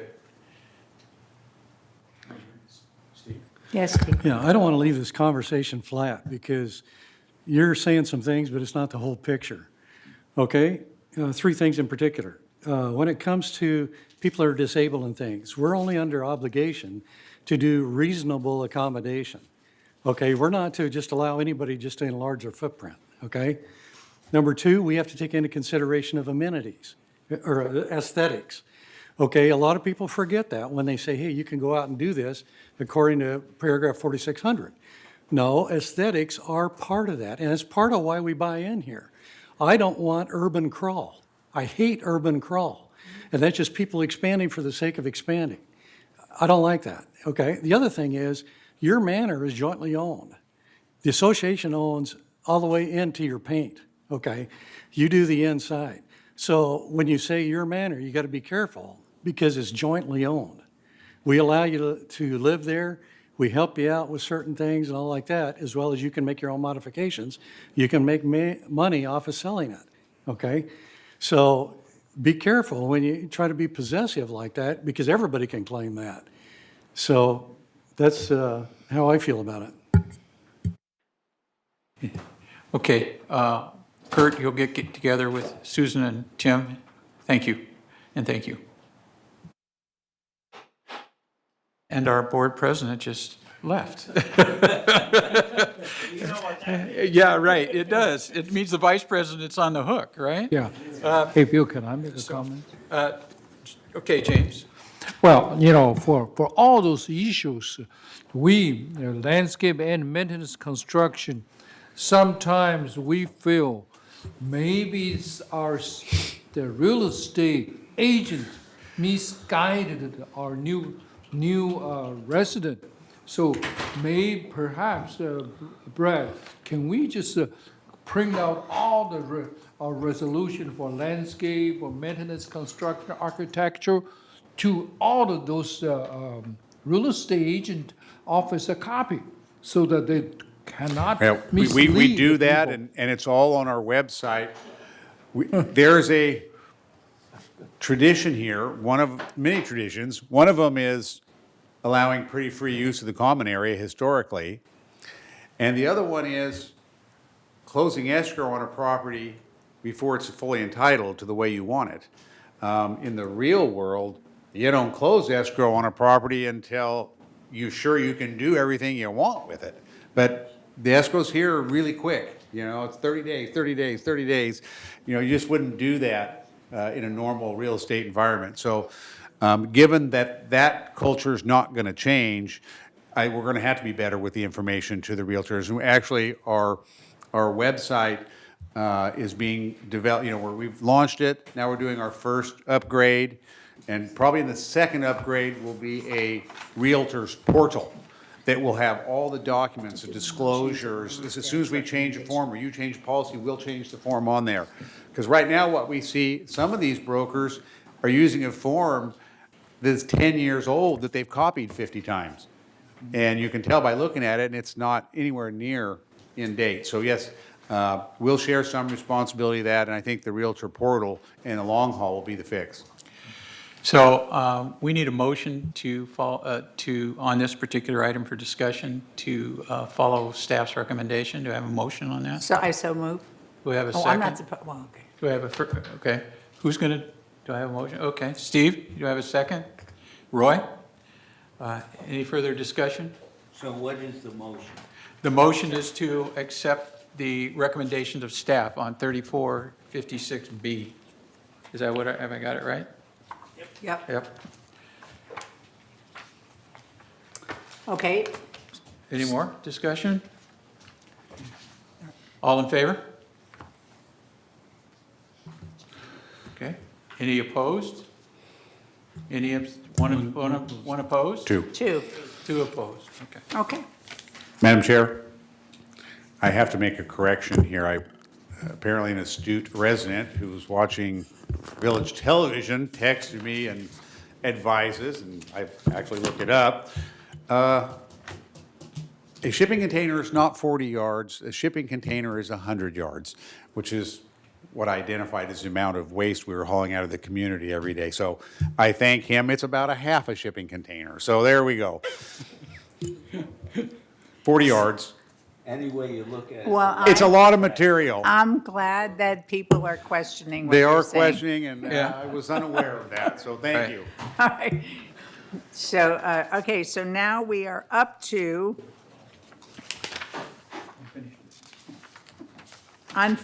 okay, thank you. Number 12, unfinished business. So on this, I have to turn it over to Bert. Thank you. What we have here is from 12A through 12L.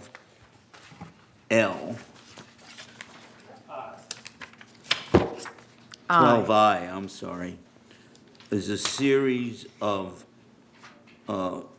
rescinded or updated revised alteration standards. And all of these are on 30-day notice, which means we've already introduced these motions in a previous meeting, and now we're ready for a discussion and a vote. So I'm not going to read every one of these. I'm just going to list what they are, and then we can call for a vote, and I will describe maybe one or two highlights or changes in the resolution. So these are not new No. standards. These are basically updates to existing standards. And we've already been introduced to them at a previous meeting. Right, and because of the way the meetings fell this month, we also meet the 30-day, Yes, it says that. Yes. comment period. Yes, so Okay, so go for well, it. some of these are from April, so, but they've all been satisfied. The 30-day waiting period have been satisfied. So the first one, this is 12A, is the rescinding standard 45 solar panels on a two-story building. And this is due to the increased complexity of solar panel installations on two-story buildings. So we're rescinding it in its entirety, and from now on, it will be handled on a case-by-case basis and will require a variance. So I so move. Second? All those in favor? Oh, I didn't ask any discussion, but I'm sure someone would have raised their hand. So all those in favor, again, please. All right, it is passed. Okay. The next one, this is 12B, page 1 of 11. And for those of you who are not in the boardroom and don't have the agenda, they're online, and you can follow it even on Granicus. So these standards are available, and we have talked about them. So 12B, page 3 of 11, has the actual standard, and it's revised alteration standard 5A, satellite dishes, one-story buildings. And they all follow a similar plan or a similar outline. You have to submit a plan. You have to make sure that this dish is not hazardous, and it's should be easily removable, follow the FCC guidelines, and should be, if in fact there's a solar installation where you want to put this, then you have to talk to the alteration department to get an alternate location. And as true for all satellite dishes, they must be removed when you sell your manor. I move. Do we have a second? Second? Okay. All those, any discussion? All those in favor? Okay. Got that, Cheryl? Okay, next. Okay, next is, moving right along, 12C. This is revision to alteration standard 5B, satellite dishes, two-story buildings, and there are only two sections that have been added, well, a few sections have been added or changed, and I'll list two of sections that will be added. Should the proposed location of the satellite dish be in a location that is currently occupied by a solar panel, again, you have to go to the alteration department and get an alternate location, and they have to be removed at the time of resale. So I move. All those in favor? Okay, next.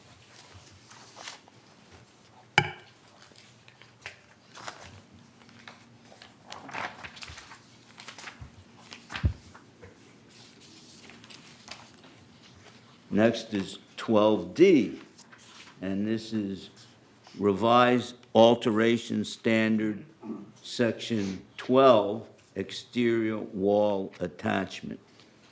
There was one comment when we originally made this motion at our last meeting, and it was about the American flag. I have to point out that that has been included here under application. Any exterior wall attachment will be limited to only those walls which face limited common areas such as patios or atriums, with the exception of American flags.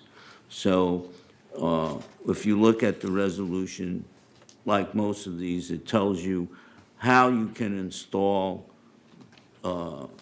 these attachments, where you can put them, and what you have to do to preserve the wall itself that you're attaching it to.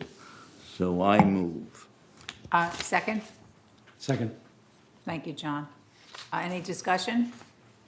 All those in favor? Okay. Okay. Next item. So now we're up to 12E. That's page 3 of 16. And this is fireplace installations. And the two big changes that we made, well, we made a few big changes, but the ones I would like to stress is no new wood or gas-burning fireplaces are permitted. So if you have one, if you already have them, you certainly may continue to have it, but we don't want any new ones. And what this is all based on is a potential fire hazard. And the other thing we require is spark arresters are required for all fireplaces. And I think as part of our prior to paint procedure now, they're checking on the fire arresters for those matters that have fireplaces and installing them or getting them installed. I move. They are also going to be part of the unit for sale inspection process. Yes. And so, do we have a second? Second. All right, all those in favor? All right, it passes. Siobhan, have we ever gotten any information on the city rules as far as wood burning? I'm not familiar with that, but I can follow up and get back to you. Yeah, because the thing is we have to follow, or do we have rules in the community? Because there are more fireplaces than we thought. You know, when we got that information, we were from Kurt and from Ernesto, we were rather surprised. I know we're not going into wood burning or using your fireplace season, but if we would know that, that's important to get that information to the residents and the community. Okay, so the next one, Bert? The next one is moving right along. We're up to 12F. And this is a revised alteration standard 16 garage doors, okay? Again, we've already discussed this, or at least the motion was made. Let me point out a couple of major provisions. No garage door will be installed that requires modification to the building structure, and the garage doors shall utilize the existing door frames, and all garage doors in multi-unit buildings shall be selected or painted to maintain an appearance that conforms to the approved paint color criteria. So this is to make sure that we don't have these odd-looking garage doors in the community. And this is important. All garage doors shall be of aluminum or steel construction. And the whole point here now is we're trying to eliminate wood wherever we can. I think a lot of the original garage doors, if you still have one, many of them were made of wood. So I move. Second? Okay, Roy. Any discussion? Yes, James? Well, I just have very, very minor corrections on 2.2. No downspout may be No, installed. we're talking about garage doors, F. Yeah. You're on G. Oh, next one. Oh, I'm too okay. anxious. I know. I just have a question on the garage doors. So it doesn't matter what glass design we have, you know, like some garage doors have like a star, some have squares all across the top, some have a wagon wheel, thank you. Some have glass down the side.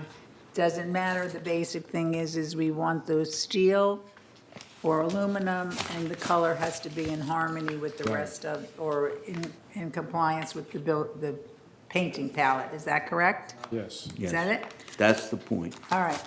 So yes, Jules.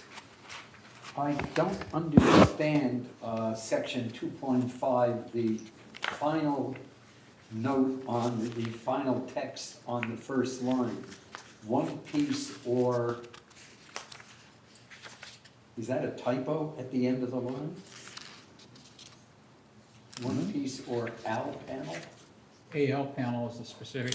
Sectional, it stands for sectional. I think is it short for aluminum? No, isn't it sectional? Is it sectional? When I look at mine, it says sectional. I think AL is sectional. Isn't that right? We went into this. You're talking about the staff report. 2.5. I You're not think talking about the resolution, you're talking about the in staff the report. resolution, it's been corrected. It's Yeah. been corrected. If you look Been at. the- corrected in the yeah. resolution. Right. All right, Points. okay. Thank you. So we've had a little bit of discussion here. We voted on it? And we voted on it. Are we going to vote? Did we vote? No, we didn't vote on it Okay, yet. all right, thank you for keeping us in line, Cheryl. All right, all those in favor? Okay, thank you. All right, next one, G, We're up to G, folks, so hang in. on, James. Okay, this is revisions to alteration standard 18, gutters and downspouts. And this has a lot of detail because there's a lot of construction needed. Let me raise the 2 or 3 major revisions. No downspouts may be installed that would drain into an area that would affect surface drainage in an adverse way. Applications to roofs where hangers penetrate or may harm the roofing in any way are prohibited, and all gutters and downspouts shall be seamless and the same style and color as the existing gutters on the building. So I move. Any discussion? Yeah, Oh, Go just ahead, James. very minor correction. 2.2, I'm not a native English speaker, but I caught this. 2.2, that will affect surface drainage, not effect. That will, I'm sorry. 2.2. James Yes. is correct. Absolutely. I checked with the English experts. Change it to what? I'm sorry.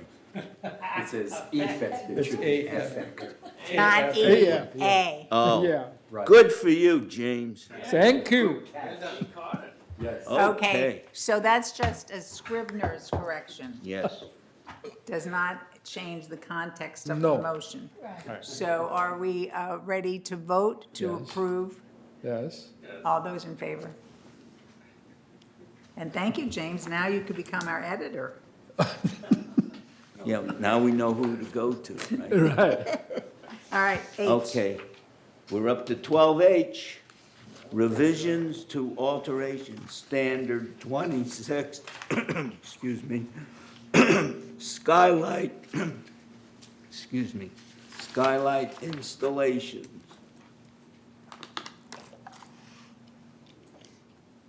And I guess one of them, there were a couple of major changes.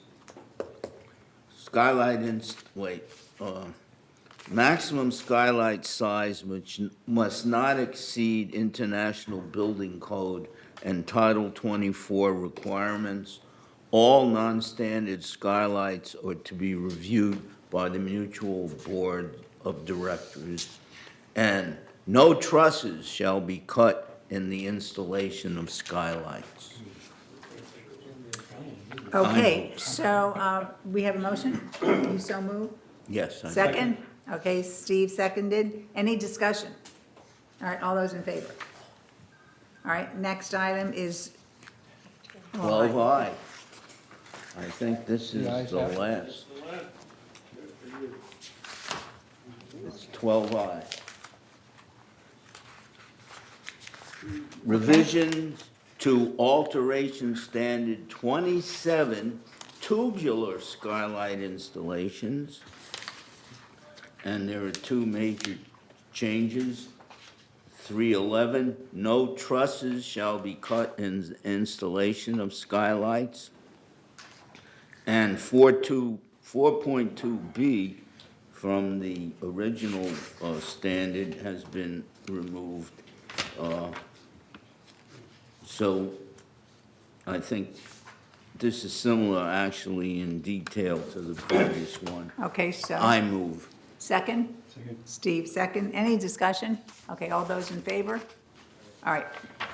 And we thank you very much, Kurt for all of the work that you've done to update these standards. It used to be you want a skylight, you want a satellite dish, you want whatever, just first come, first served, let's run and put it on the roof. And Kurt has done a really good job in trying to control and be fair in our efforts. Okay, so now we're up to new business. We have removed 13A, the closed session, just because there were still some words that were problematic. So we'll fix it up. All it has to do is with us approving or having a bylaw correction as to the number of absences the director can have because of the difficult or traumatic experience with the GRF situation. We want to be sure that ours is clear and that our directors who work as volunteers are treated fairly. So we will have that fixed this afternoon, and we will put it on next month. So we are now up to B. Go ahead, Bert. 13B, okay. This is the temporary container policy. And the whole point of this resolution, and we haven't seen this before, so this will go in the 30-day period. This is the initial notification, and this deals with the placement of temporary containers such as dumpsters. These are the large waste containers, dumpsters, portable storage units, pods, and contractor trailers, which have caused a lot of problems in the community. And so what we want to do is require a 24-hour notice from the contractor or member to the security division, and they will provide members and contractors locations to place these items. And then the safety, placement, and housekeeping of these items are the responsibility of the member. And the mutual reserves the right to remove or relocate any item to remedy an unsafe condition. And there are a list of requirements that you can see in attachment 2 to this resolution. You have to give 24-hour notice to the contractor, or by the contractor or member of the security, and the container must be clearly marked, and the watch commander must authorize where it can be stored, and it must be covered at the end of each day and kept clean. The area around it must be kept clean, and the contractor and owner are responsible for placing and maintaining adequate warning signs and other devices to make sure it doesn't interfere with traffic. And I think that covers most of the major provisions. I move. But we don't vote on this. This has to go No. to 30 days. No. Okay, so this is a thing where if we have any questions, et cetera, we could start to ask them now, or it would, Yeah, if we can for get it fixed. discussion. Kush has a question. Well, So, Kush, you have a question? No, I have a comment. Well- These containers, excuse me.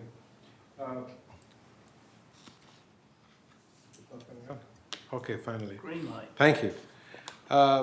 I noticed a lot of containers, especially on my street, which is Via Carrizo, these last few weeks or months. And because the topography of the street is undulating, so when you come from in a certain fashion and you suddenly come up An incline. an incline, you find this container right in front of you, and so we need some nice reflectors around it or something to warn. that's part of the This policy. part of this. Is it part of is it? part I did of not this. see anything like Because, that. because the thing is, yes, it is part of it. Okay. Definitely. Yeah, definitely, please. And there are certain areas where the road narrows and the container is there, it's very hard to pass it because there's oncoming traffic. Well, if it gets too hard, if it really interferes with traffic, then security can direct that it be relocated. Okay. Or they may have to make other provisions. Yeah, I may not be the only one who's experiencing it, but this is something that I would suggest that. Well, you're not alone, that's why we're having this policy. The thing is that in my building, we had them put a pod on the grass. And it would just sat there. And I'm thinking, well, like, are they mowing around it? And I don't, so, but sometimes the pods are too big to go in the street. I mean, they seem like it. So is a pod part of this? Yes. Do you have maximum sizes as to what these things could be in order for them to be parked? You mean the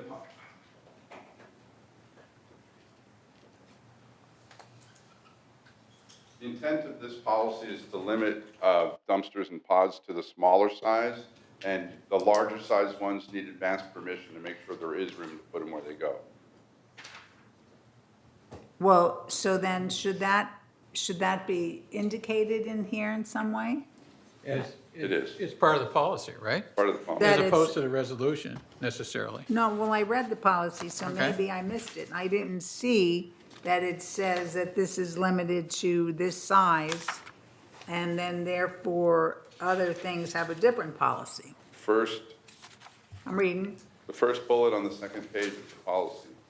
I know, I said it's white, it's here, it says right here, temporary container policy. Right, second page, first bullet. Second page, for limited to Insta-bin roll-off.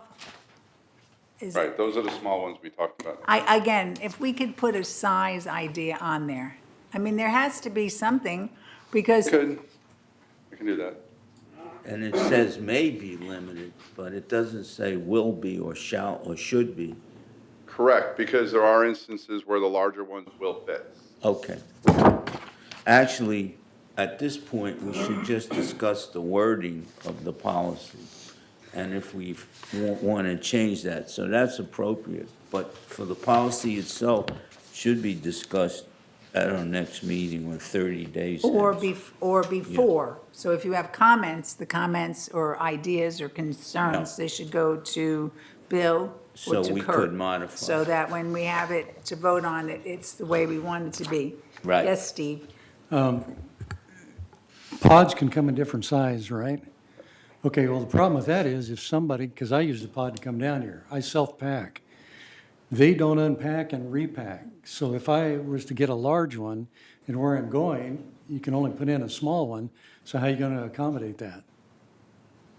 Because I would need to know at the beginning as to which ones to pack. Correct, we want people to contact us prior to loading and unloading. So if you, worst case scenario, you want to have one that's too big to fit in your cul-de-sac, such where the president lives, you would have to offload it down the street into a smaller vehicle and load it up to your house. Okay, how do you get the word out to potential buyers so that they know how to pack initially? Well, and that's a good question, but that's, I think that this, I mean, it's a great policy to the extent that, you know, I mean, especially for, see, I was sort of surprised because I know that we were working on the dumpster things. And now when I started to read this, because maybe they had all of the containers on there. So I don't know if what we need as far as regulations go for pods, especially, or anything else that's really, I don't know what else is big. Yes, Bunny? Did you have your hand up, or Well, were you waving? I was thinking about Steve's question, and all this policy needs to be is in the welcome package, you know, so that residents, that's when they need to know, when they're moving in or moving out. Or Well, there's a move in and there's a move in and move out flyer. Right. I don't know if it covers that. I don't if think there it was a does, problem. because it's, I think that things like pods are becoming more popular than they were like in the past. So, But, I'm sorry.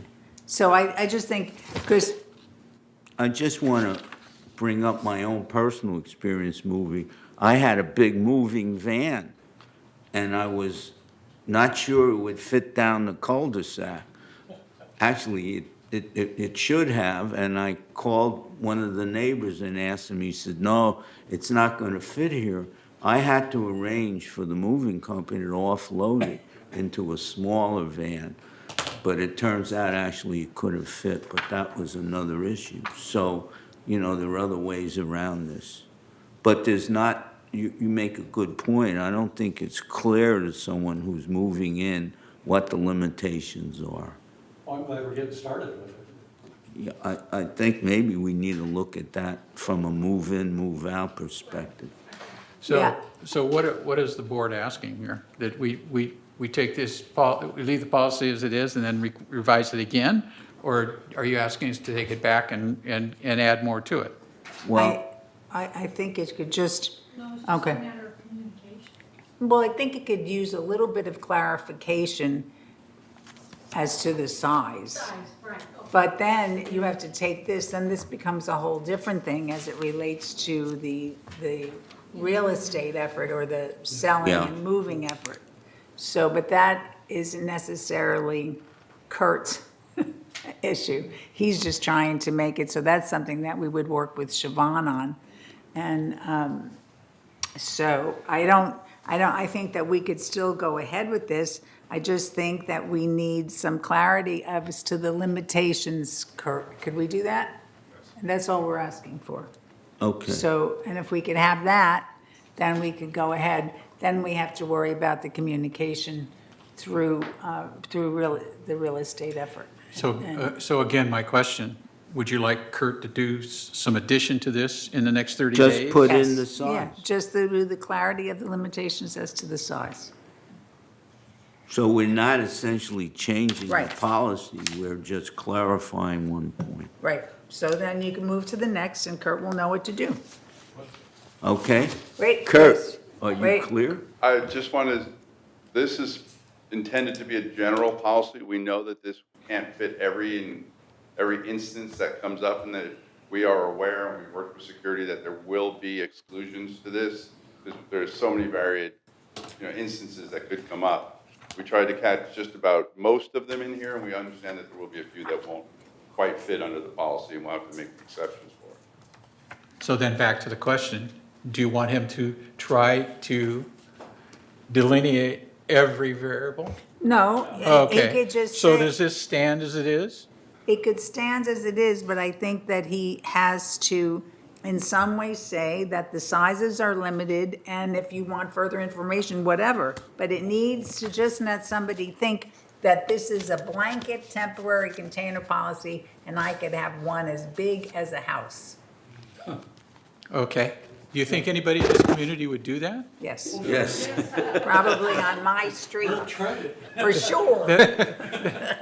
Rosemary,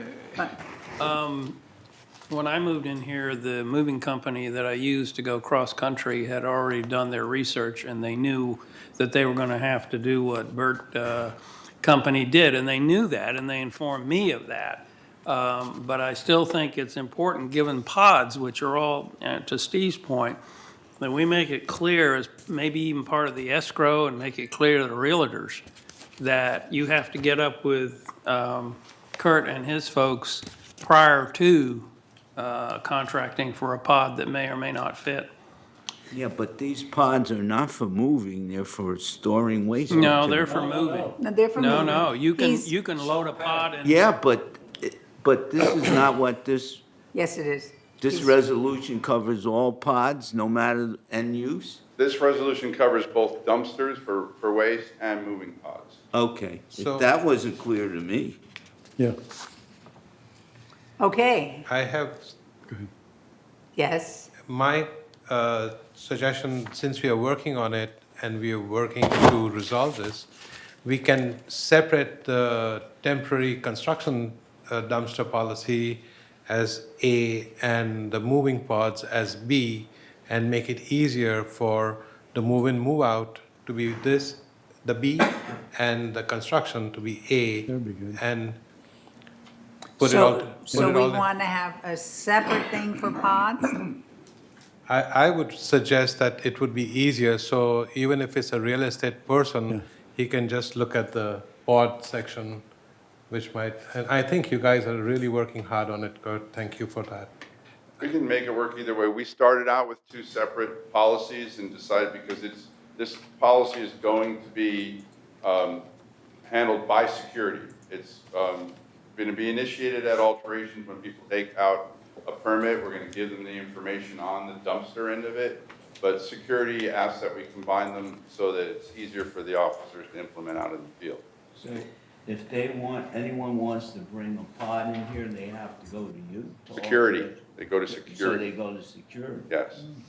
So why couldn't you simply add a clarification that these pods can be used both for waste and for moving? Well, I don't know if people use pods for waste. No, you don't. No? I mean, they use them for moving. Okay. I think that we could probably make it one if security requests it, but I think that pods, moving, size of vans, all of that is a whole other issue, which is not your issue. Right. Which is a security issue, which is a real estate issue, because one of the things that I know I have a problem with, and I thought Roy was volunteering, but I don't guess he wasn't. But a moving van showed up one night at like 9 o'clock. And we don't have, and here we are with all this, don't use your washer after 9 o'clock. And here they are moving furniture in that late. So Well- I think they're all things that we have to look at. That's part of, they can't. There is an hours. Well, if you could move your van in at 4 Yeah. o'clock, it was too liberal because how long was the move going to take, 2 hours? So I think that that's something that we have to look at in the But future. that's under move-in. Right, rules. move in. So Kurt, do you understand what you're going to do? Yes. Okay. Okay. Rosemary, just one final comment on that. There are at least 2 companies now that are doing pods. I'm not sure if they're the same size. I will research. Okay. Okay, so enough of the pods already. Jack Wait. had a Yes, comment. Just a thought, could it be simpler to say that move-ins and move-outs must be cleared with security? for Well, a it's date and supposed time? to be. But then you fine them. Well, okay.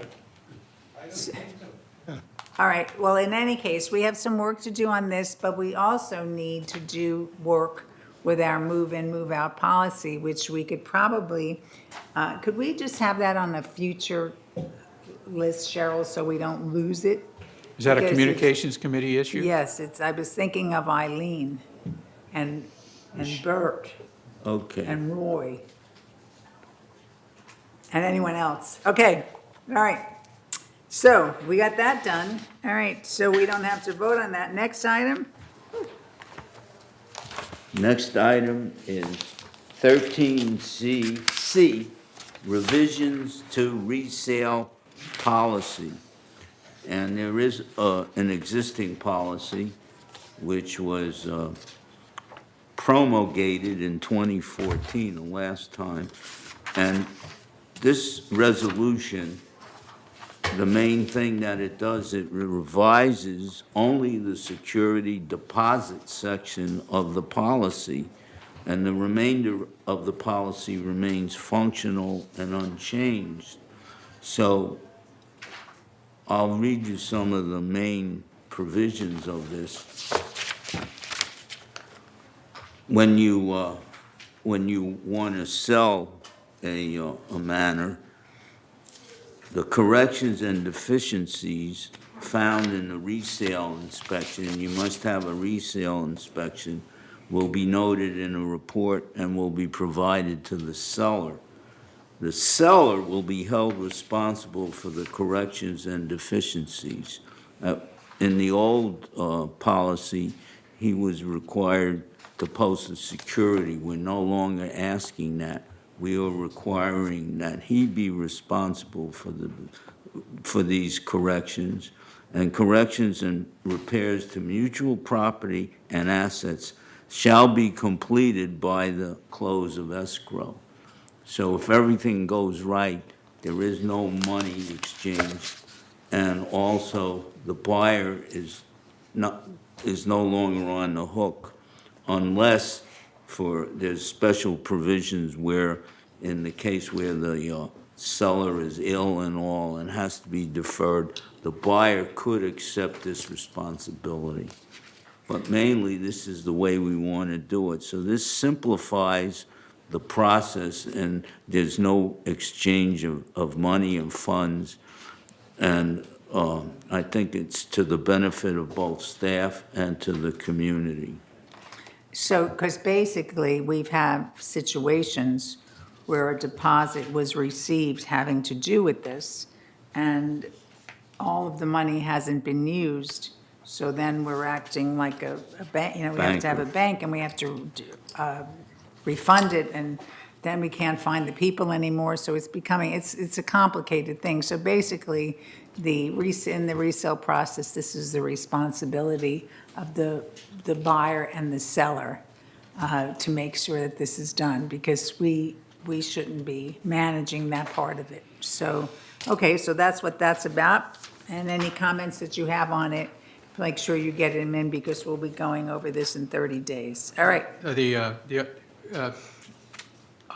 Kurt, on attachment 3 on page 6 of 7, just to be consistent, on the second sentence down, it says, further, it is the policy of the mutual that the seller of a condominium property in Third Mutual or authorized agent, I think would probably be better there than his agent.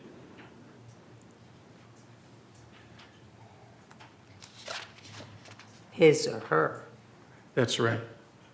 So I took the liberty to use a neutral word. So where is that again? That's page 13C, page 6 of 7, second sentence down. Or paragraph. Okay.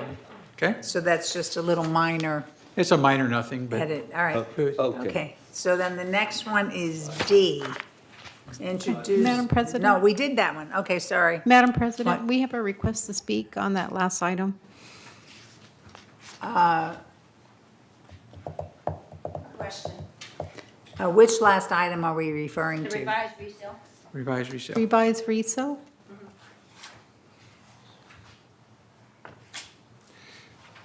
I have a question of clarification. Name and manner number, please. Lynn Corbo, 3505C.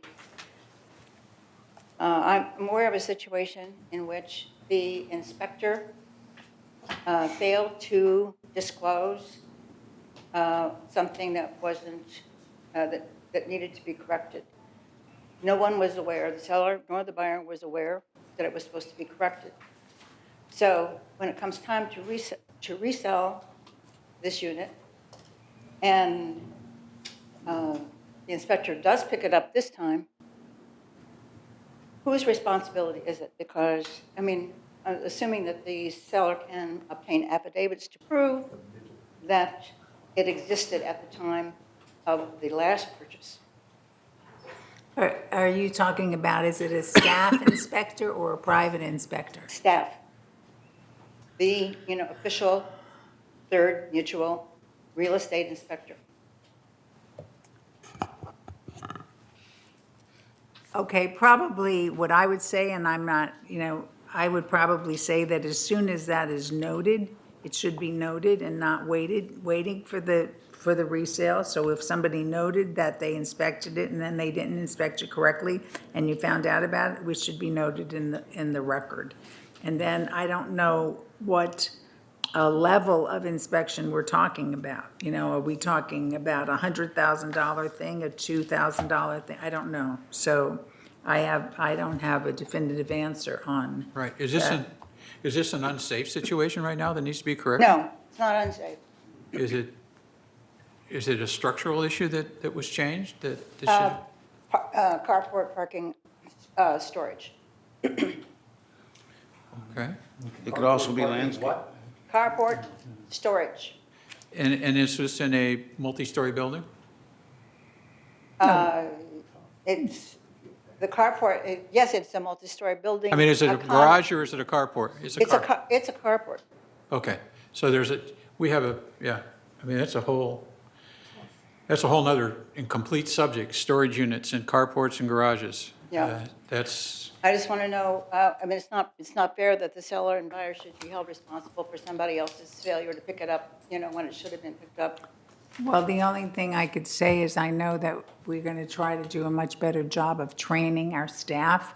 But I Right. think, again, in something like that, if it's noticed after that, if we bring it to the attention, then if it's, if it's not, I know a lot of people built these little cabinets and didn't realize that they had to get permits. So I think it depends on the situation. If it's like a major thing, then we're really in a mess. But if it's something slight like that, I think that we could, Kurt could go out and inspect it and say this was overlooked, it is okay, whatever, something like that. That's what we'd have to do. Okay, thank you. Further comment on that. Yes, landscape issues are common. When we moved in, there were changes made that were not approved, and now they're there. And I have a feeling that PCM didn't do a very good job of staying on top of landscape authorizations. As noted by yellow stakes everywhere, but I'm not even going to go there. Okay, all right, so we will definitely work on that. All right, so the last one is the Unauthorized alteration fee. And I want to thank Kurt and his staff for changing the titles on many of all these three resolutions, so those titles would be satisfactory to members of this board. So is it a late permit fee or is it an unauthorized alteration fee? It's take your pick. Okay. We're going to call it unauthorized alteration. That's the one we liked. All right. So go ahead, Bert. I mentioned this a little earlier. So what the driver to this resolution, and here again, it's unauthorized alteration fee, is that staff has seen an increase in requests for mutual consents for work that has been started or completed without prior authorization. So we know a lot of that is going on. When this is discovered, then the alteration inspector visits the site. He can then have a stop work order, all work must stop, and then the owner must go through the process of getting approval for the alteration. So he must pay the usual fee for this, but in addition to that, we are requiring that there'll be an unauthorized alteration fee, and this reflects the increase in staff work that's required in order to process this. So what we're saying is that effective September 1st, 2018, the administrative fee for processing mutual consents after the fact will be $300. So I mentioned that a stop work order will be issued, and also when this is discovered, the member will be scheduled for a disciplinary hearing before the board. So this fee is independent of any subsequent fine that he may have to pay for this activity, and it is a violation. And so that's in the last part of this. The member shall pay the unauthorized alteration fee, and in addition, the board may have fines based on a hearing. So he would be subject to a hearing and to subsequent fines for the violation. So, in the past, or even until this is passed, if work was being performed without a permit, we would issue a stop work notice. And most of the time, the people just kept working. So, because we get complaints from residents, I called, I complained, they issued a stop work and they complained. So what we try to do is we try to say, well, if we have them go to compliance, it could take a month. It really isn't fair for us to, just because somebody broke the rules, to say you have to stop your project for 30 days or whatever. So basically, what we said is if you are working without a permit and and we find that out, we issue a stop work notice. And you must, at that point, come and apply for a permit. And the only way you can resume your work is with a permit. That's the case, okay, right? So I think that why would I'm reading this in here and I still think the discussion points need a little bit of work. But why would it be come to the manor within 5 days? Why couldn't you move that up to like 3 business days? You issue a stop work and they keep working and they're gonna finish before you come back. I mean, or they're gonna try, they're gonna work at night. I mean, so, I know, which is also illegal. So is there any way to, once you issue a stop work, we have to put, and I'm searching for the right thing. We have to put, it isn't like you could lock them out. It isn't like you're putting a boot on a tire. You're issuing a stop work, but people who are usually doing that don't care.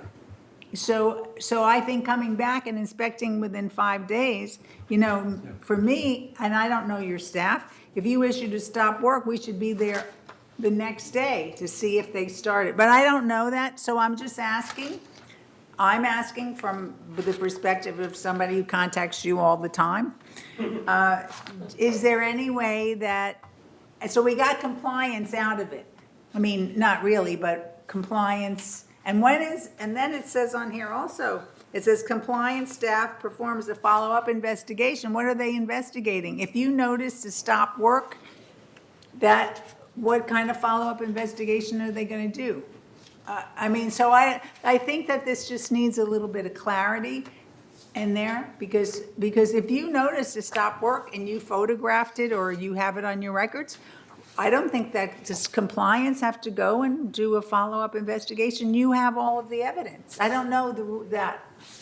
Steve, you're in charge. He's part of compliance. Right, so you're part of compliance. So why is compliance going to do a follow-up investigation? You're doing all the investigating. Compliance is only going to issue a fine.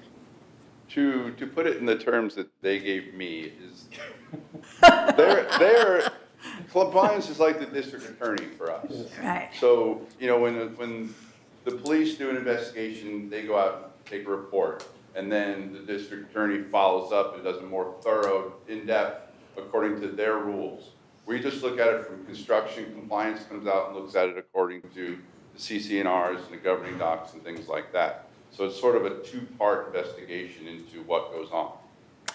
I know, but for this, we have timing all the time. So I think, Siobhan, can you just work with him a little? I mean, we put within 5 days. Granted, if the work is on a Saturday or we catch them on a Thursday. You could say 3 business days. I could change it to that, yes I could. But, and this is a 24-hour-a-day, 7-day-a-week operation, so it doesn't work, no. But I think the other part about the compliance part of that, and Siobhan, I know, works with compliance a lot. So if we could I understand what you do, but what they have to do, because sometimes they are so behind, by the time they're gonna go inspect it, somebody new will be living there. So it's being facetious, but so if you could just work on it. I know your goal, and your goal is a magnificent goal, and the thing is, and we're really trying to work with you on that. So I think that we'll be able to approve it at the next meeting, or in 30 days. It just needs a little clarification, not changing. Yes, Bill? Yeah, I mean, Brad just sat here and said, we've got a new employee that's going around inspecting for people for permits, and are they helping with that? Did I misunderstand what he said? No, he So what's said what's the new employee going to do? There's a new employee in security that is Right. focused on checking not only contractor violations and parking, but also checking for permits. Right, and my point, I didn't speak well about that, but my point is if you've got this extra body around and you do a stop work permit, maybe you should at that point, let them know, you've got a body here that if, I don't imagine that they're doing it full-time, I mean, they're doing it full-time, but they're not in a daily, their rounds, that stopping by one more place wouldn't cause them grief. So I guess you've got resources, you've got an extra resource is all I'm pointing out, that may help you with those stop work orders, that you could go back in a more frequent schedule. Correct, and when we issue a stop work notice, if they don't come in and pull a permit within the next few days, that's when we go back out to make sure they're not working. But we could have the security inspector keep an eye on things in that intervening period to make sure work hasn't restarted. I want to make comments. James has something he wants to say. Well, no, in this resolution, we should sort of make it clear that if you don't have a permit, yet you start remodeling work, once you are fined to be guilty, the penalty should be way more than what was the original, a permit fee, $100? The original, depends on what the permit is and how they got it. If they went through a variance, it's more, if it's just a regular permit. But just keep in mind, this is not a penalty, this is just an administrative fee. Right, Penalties but are I want to make sure separate. they are somewhere, if you are found not, submit your permission, you will found by us, by the security, you will be penalized in the total fee. Because the reason I say so, I know they're implied, but I want to make it clear, you will pay a lot more fees than if you try to skip, because I know a friend's neighbor. In fact, my friends try to remodel and submit a permit, and then this neighbor says, "You're stupid. Why you waste all this money? I do that when I never submit permit." So, in order to penalize or stop this kind of a behavior, we got to make it clear. Hey, if you don't submit properly the request, the permit, you will be penalized heavily. I just want to add to it, I mean, this is just for an unauthorized alteration fee, okay? But the member still has to come for a hearing for a violation. Absolutely. So there's additional fees on top of this. They're fines. This is- They're fines. Fines Right, versus right, fees. it's not a fee, it's a fine. This is, so the fee, we can only charge a fee Right. that has to do with our cost. We had to go out and inspect, we have to rush through paperwork, so that's the fee. Then there is the fine. And the determination of a fine, you have to do with the executive committee and make sure that it is a significant fine for just totally ignoring the rules. Okay, I understand that, but when I see the $300 in administrative fee, and then say, as Kurt implied, say, can the original application be like $350? I guess it depends on how large is the. It can be that much, the permit. But then if that's the case, they say, I will take a chance. If I can avoid the 350, if they nobody find me, I save 350. But here, so in other words, we found the guy has to be paying in addition to 350 plus the penalty. That's right. Right. Well, I just want to make sure that the Yeah, resolution look makes at, it clear that's the look at case. the parent, Yeah, I saw it. yeah, Okay. I think it explains So, it. all right, well, we'll see you back here again, Kurt. And Siobhan, you're going to take care of it, and we really worked hard on this, and thank you very much, Kurt I just and want to Bill. know, may I ask a question? Certainly. How many more standards do we have to go from the original 50? All right, so in any case, so the time. Halfway? All right. We got so- another 25. Okay, so the time right now is 11:58. 6. So that 58. means that we now have to do committee reports. So I'm going to ask you to start. I'm going to ask you to being that we were so energized today during the meeting, to try to just keep it brief and to the point. So let's start with the Finance Committee. Go ahead, Steve. Okay, to start with here, I know that some people don't like numbers, and they think that we could condense this information down, but there are cases where people track these numbers, and they'll come in and ask us questions after the fact. So that being the case here, I'm going to go as quickly as I can, but I will be abbreviating some things. One thing I do want to point out is that in previous years, work during a year has not been started till late in a year, like July, August, sometimes September. We already have some contractors that were given their money in January and a contract in January that are already starting to finish up. So that's a real plus, and it gives us a lot of opportunities and flexibility. So I'll go ahead and start into the main part of this. Slide 1 here, we are talking about the revenue is greater than expense by $2,305,000. Next slide, please. Here's a distinction between operating and reserve funds. And we can see the bottom line, operating surplus of $429,000 as of this reporting period. Now remember, some of this is going to be spent in future months. Slide 3, please. Okay, here revenue went into reserve funds and the amount expended to date. You can see that. So net revenue over expense, we ended with $1,925,000. Next slide, please. Okay. Third was better than budgeted by $1,690,000, primarily due to outside service work on reserve programs. I want to hit a couple of them here because they have not really come up before in our finance area. First thing is building structures, the timing of it. We hired a consultant to come out to see what our buildings actually needed, and he is giving a report in July. Work will commence after the bid process shortly thereafter. Number 2, the disaster fund is less use of contingency funds here.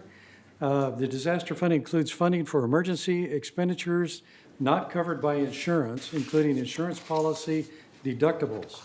If damage restoration expense exceed the deductible amount, insurance payouts are coded to this fund. In other words, we're receiving funds from the insurance company.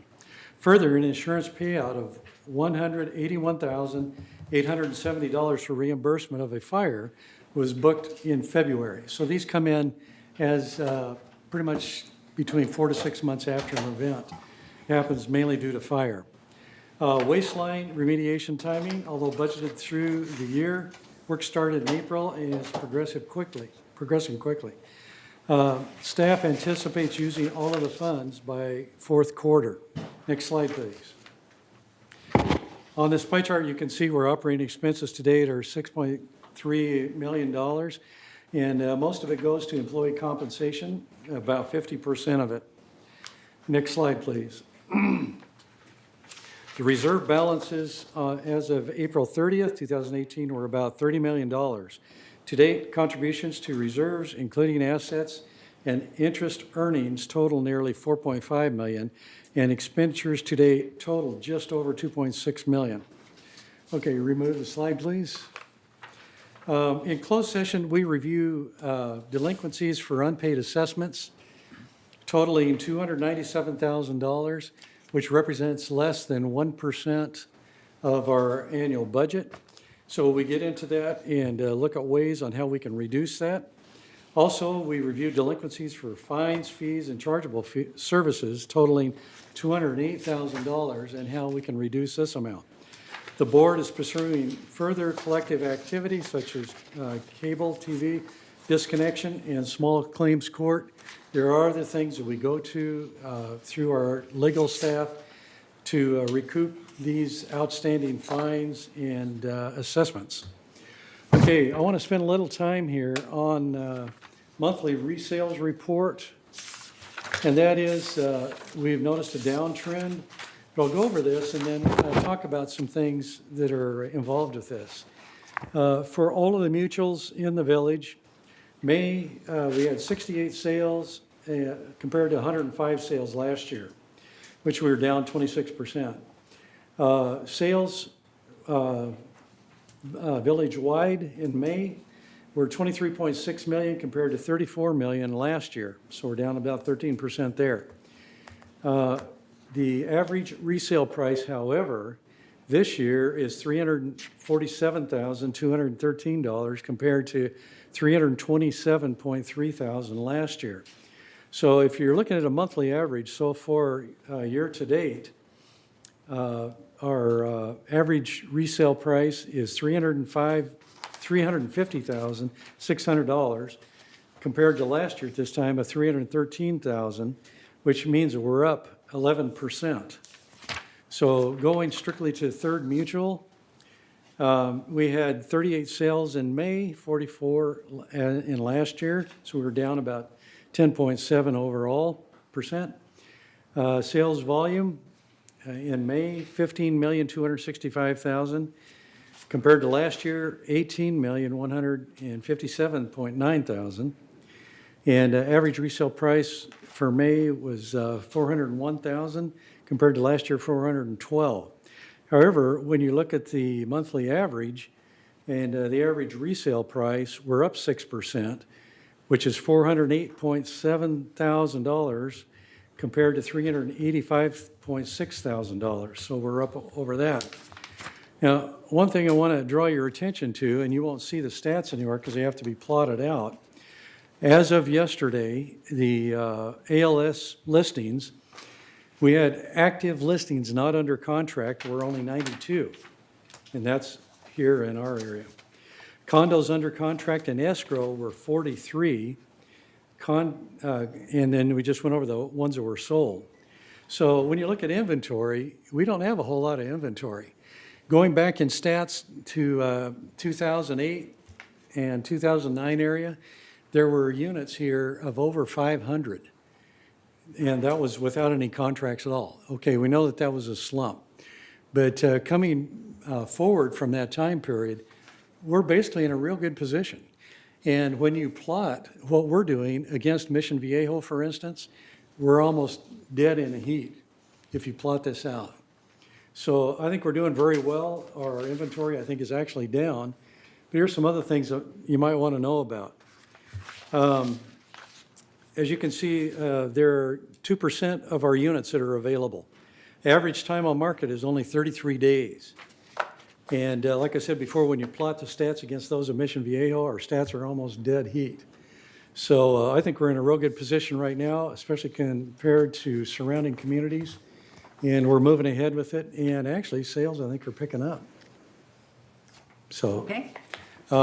As far as where we stand on rentals, we're just a little over 27%.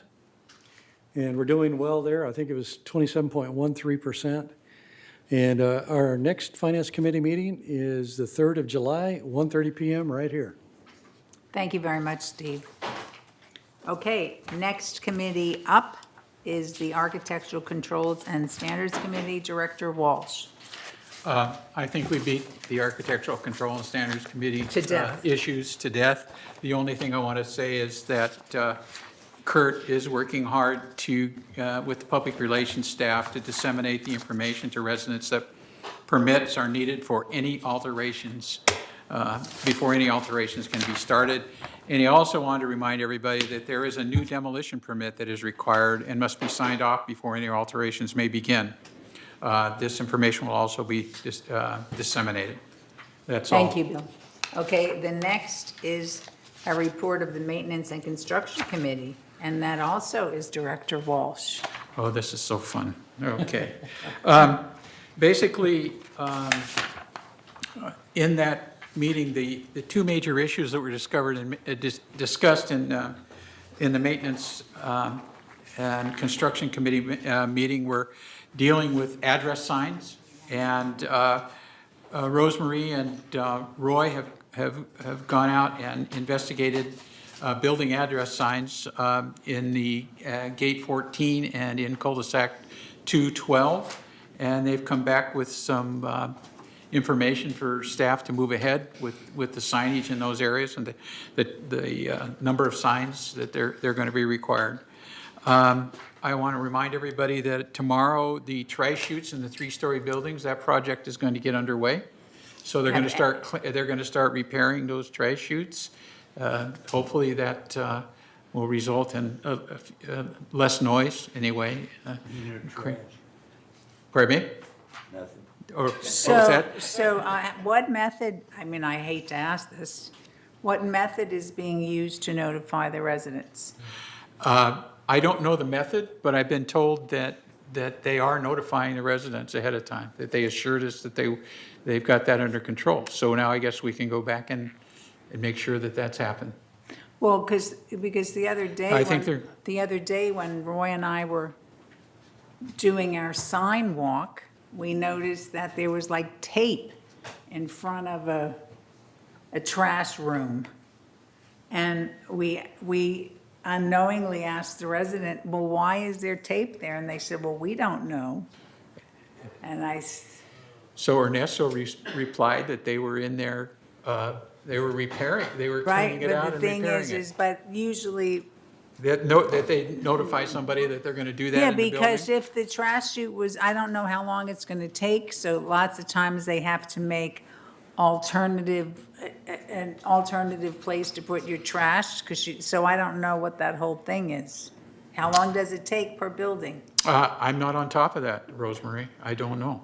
Well, I've been speaking to Eileen about this, that's one of the prime objectives of our communication effort, is to let these residents know what's Sure. going on. We've been talking about this for a long time. Yeah, and I'll But- find out, but trash we- chute repairs. Right. yeah, like I would hope that I would get a letter that says, as part of our ongoing process to improve the community, we are going to be working on your trash chute in 2 weeks. In order to make it, this process will start from blah, blah, blah to blah, blah, blah. It will take this long, and in the meanwhile, you don't keep your trash out on your patio. We are, I'm being funny now, we are putting trash, one time they put trash cans in the laundry rooms, and somebody went around emptying them, so the whole, Well, you don't have to worry, they're not doing your building, Rosemary. oh, they're not doing my building, okay, good. No, I No. say it from the part of the residents, so I'm sure we'll get some good information. Yes, and at the MNC that staff did assure us that they were on top of that. So we can double check, particularly with the solar panel cleaning, and they've got it pretty well they're getting it more part of their DNA right now. Make sure that that's just a pretty standard operating procedure, but I'll double check.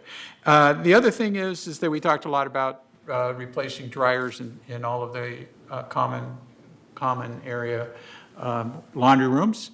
And a number of us met last Friday to begin the discussions on how we're going to deal with the new charges, what they're going to be, and the surcharging, and what we're going to do about the surcharging that's going on right now, how we can modify that, probably lower it is the plan at this point. I think our plan was something like, we're going to put in new dryers because we want to have a better exhaust system. There are whole reasons. We're going to have a commercial dryer, but we don't want to, and we have the money to buy the dryers. The thing is, but we don't expect to just pass these additional costs along to the residents. That's correct. So we're going to lower their, Surcharge. thank you, I forgot the word, lower their surcharge. So basically, you would be able to get at least 6 loads of drying done per month without it, so you just have to do less laundry. No, so we don't want to just say, oh, well, we're going to put these in and you're going to be spending $20 more a month or anything like that. But we'll have more information now. That's what they're Yeah, working on. and the truth is, after a year, when we see what the revenues are from this, from charging for dryers, we can revisit these subjects at that time. The board can come back. Yes, and the basic thing is what a lot of you don't know is some people wash their clothes at home in their sinks and then put them into the dryer.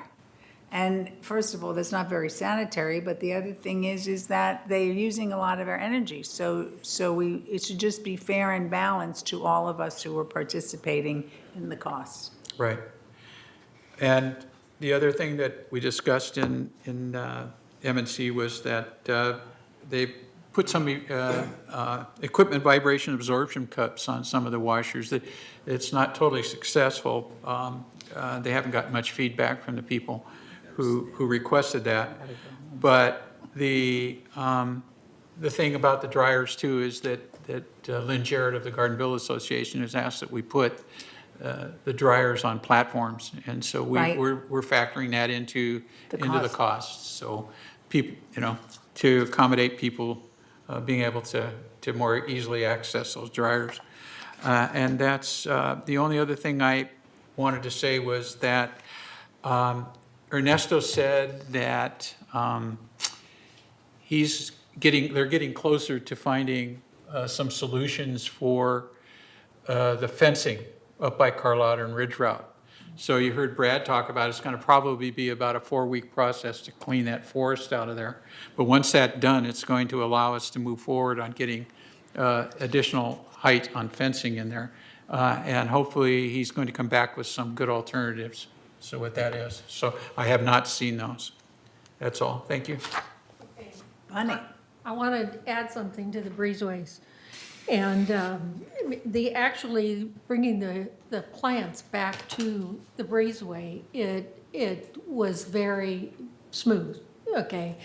Although we did have some problems with the residents that apparently the building captain was not aware that the residents had to have these saucers underneath the plants. So we had to go and reiterate and talk to the building captains, even though I sent out another copy of the resolution and the criteria, to each one of the building captains. So I just want to say it. I know that 2385 has a lot of plants, and it has 28 days to cure.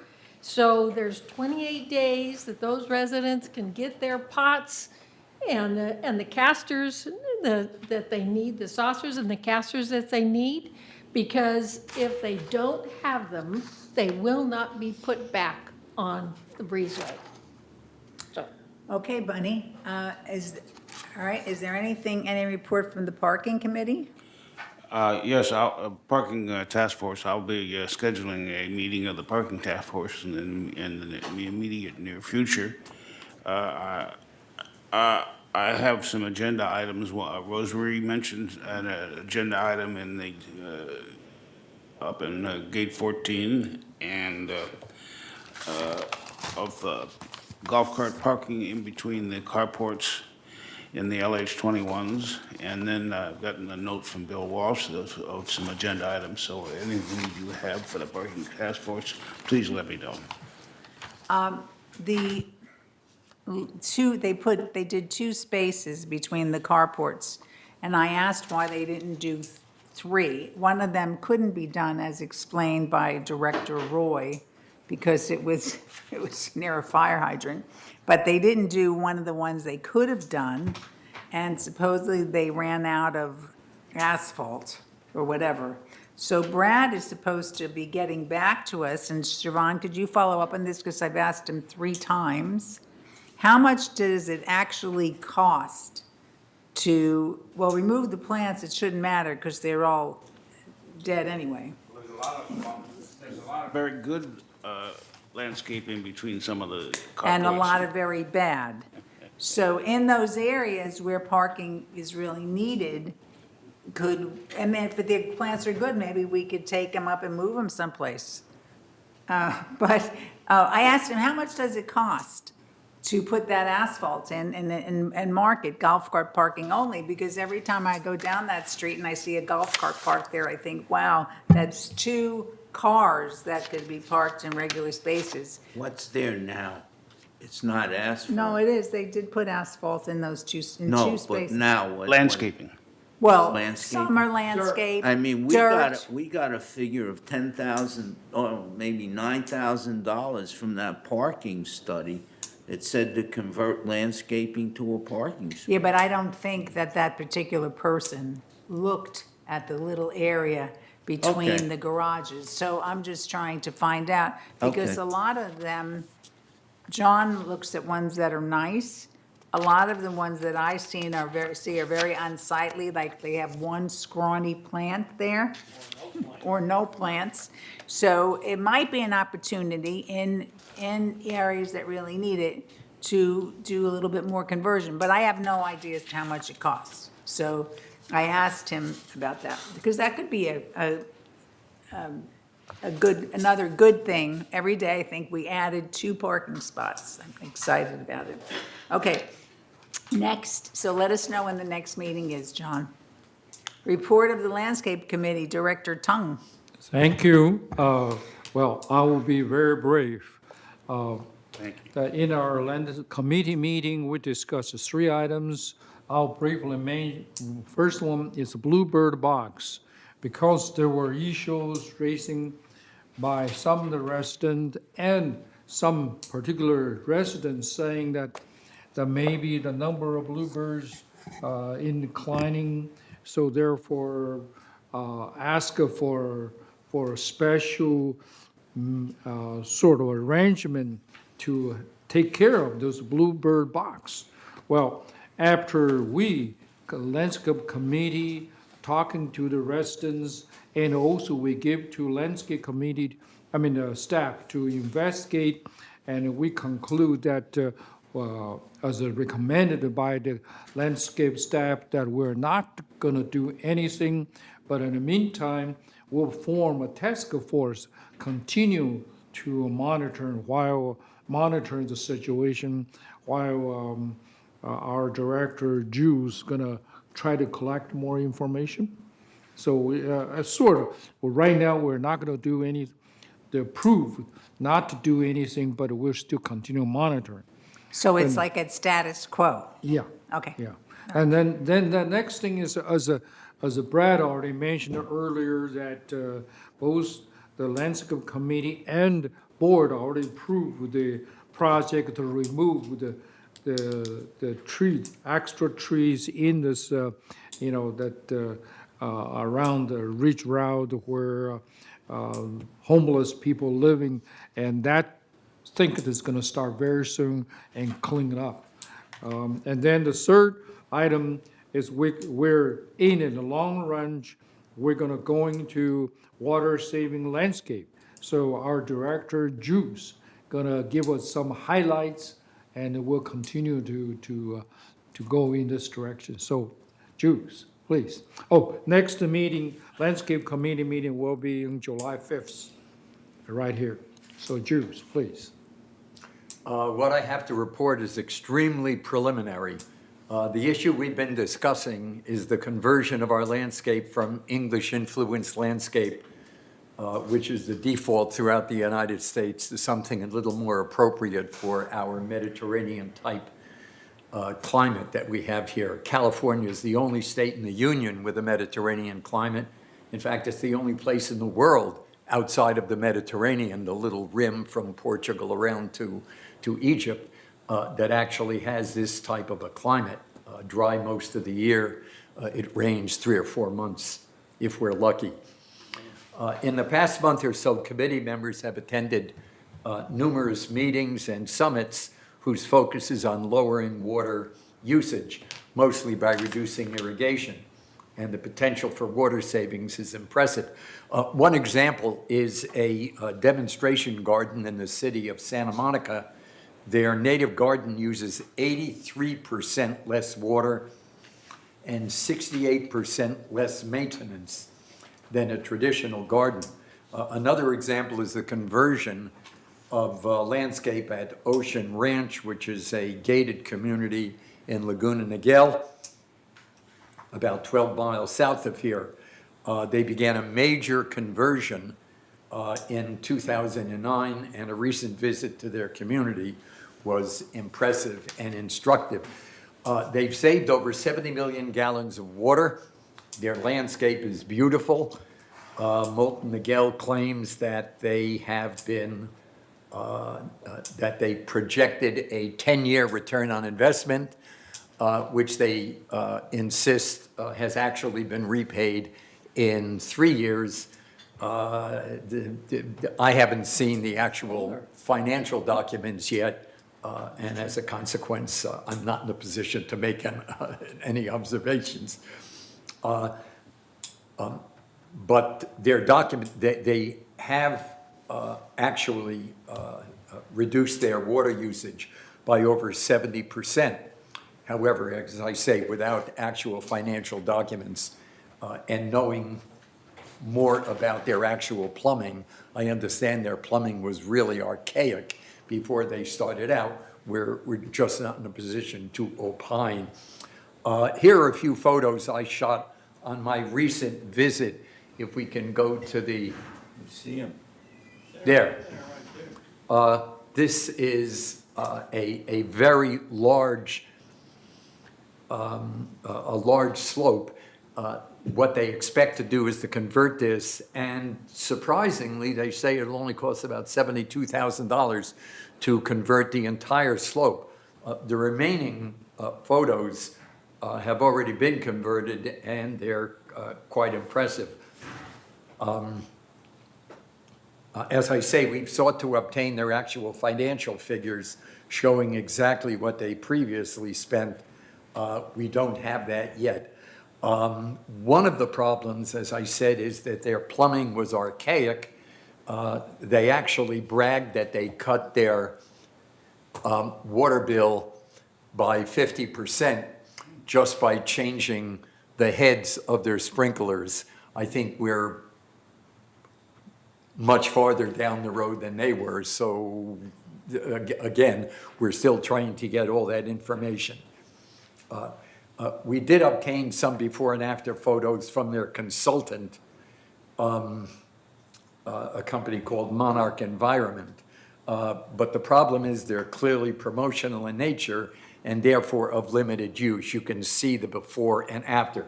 They're clearly impressive, but they don't hone in on exactly what we're trying to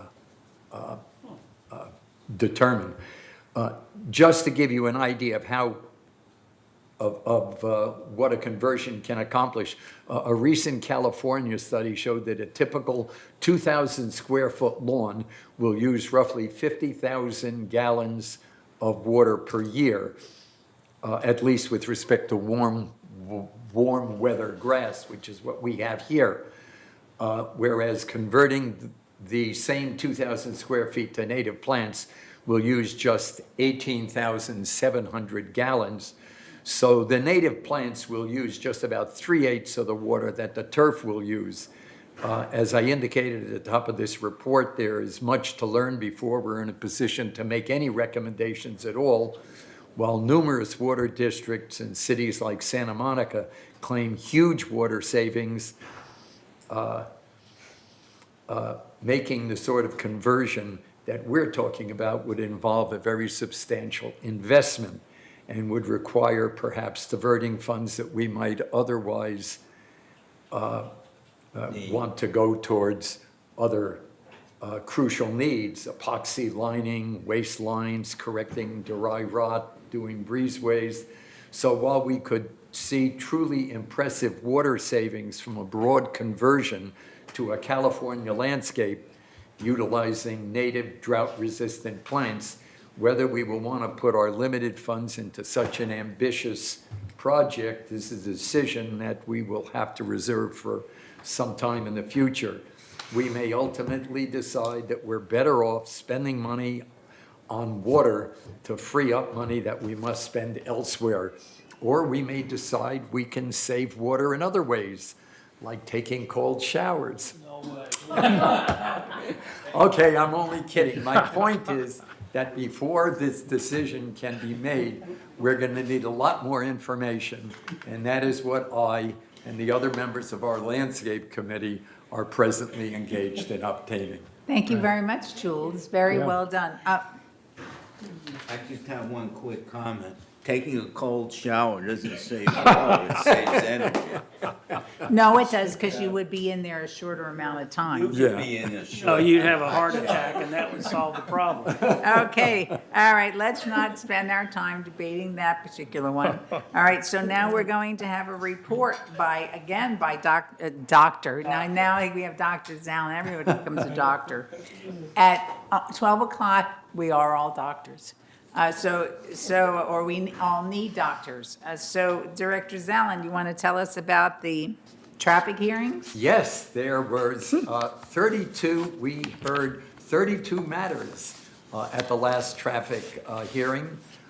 There were 19 individual guilty decisions and surprisingly 13 not guilty. Wow. Pardon me? How can you be not guilty? In the traffic, there were. Let's absolutely- not, I- okay, if you Explained are every so one of them. interested, you could go as a spectator. Right, Or right. go get a ticket.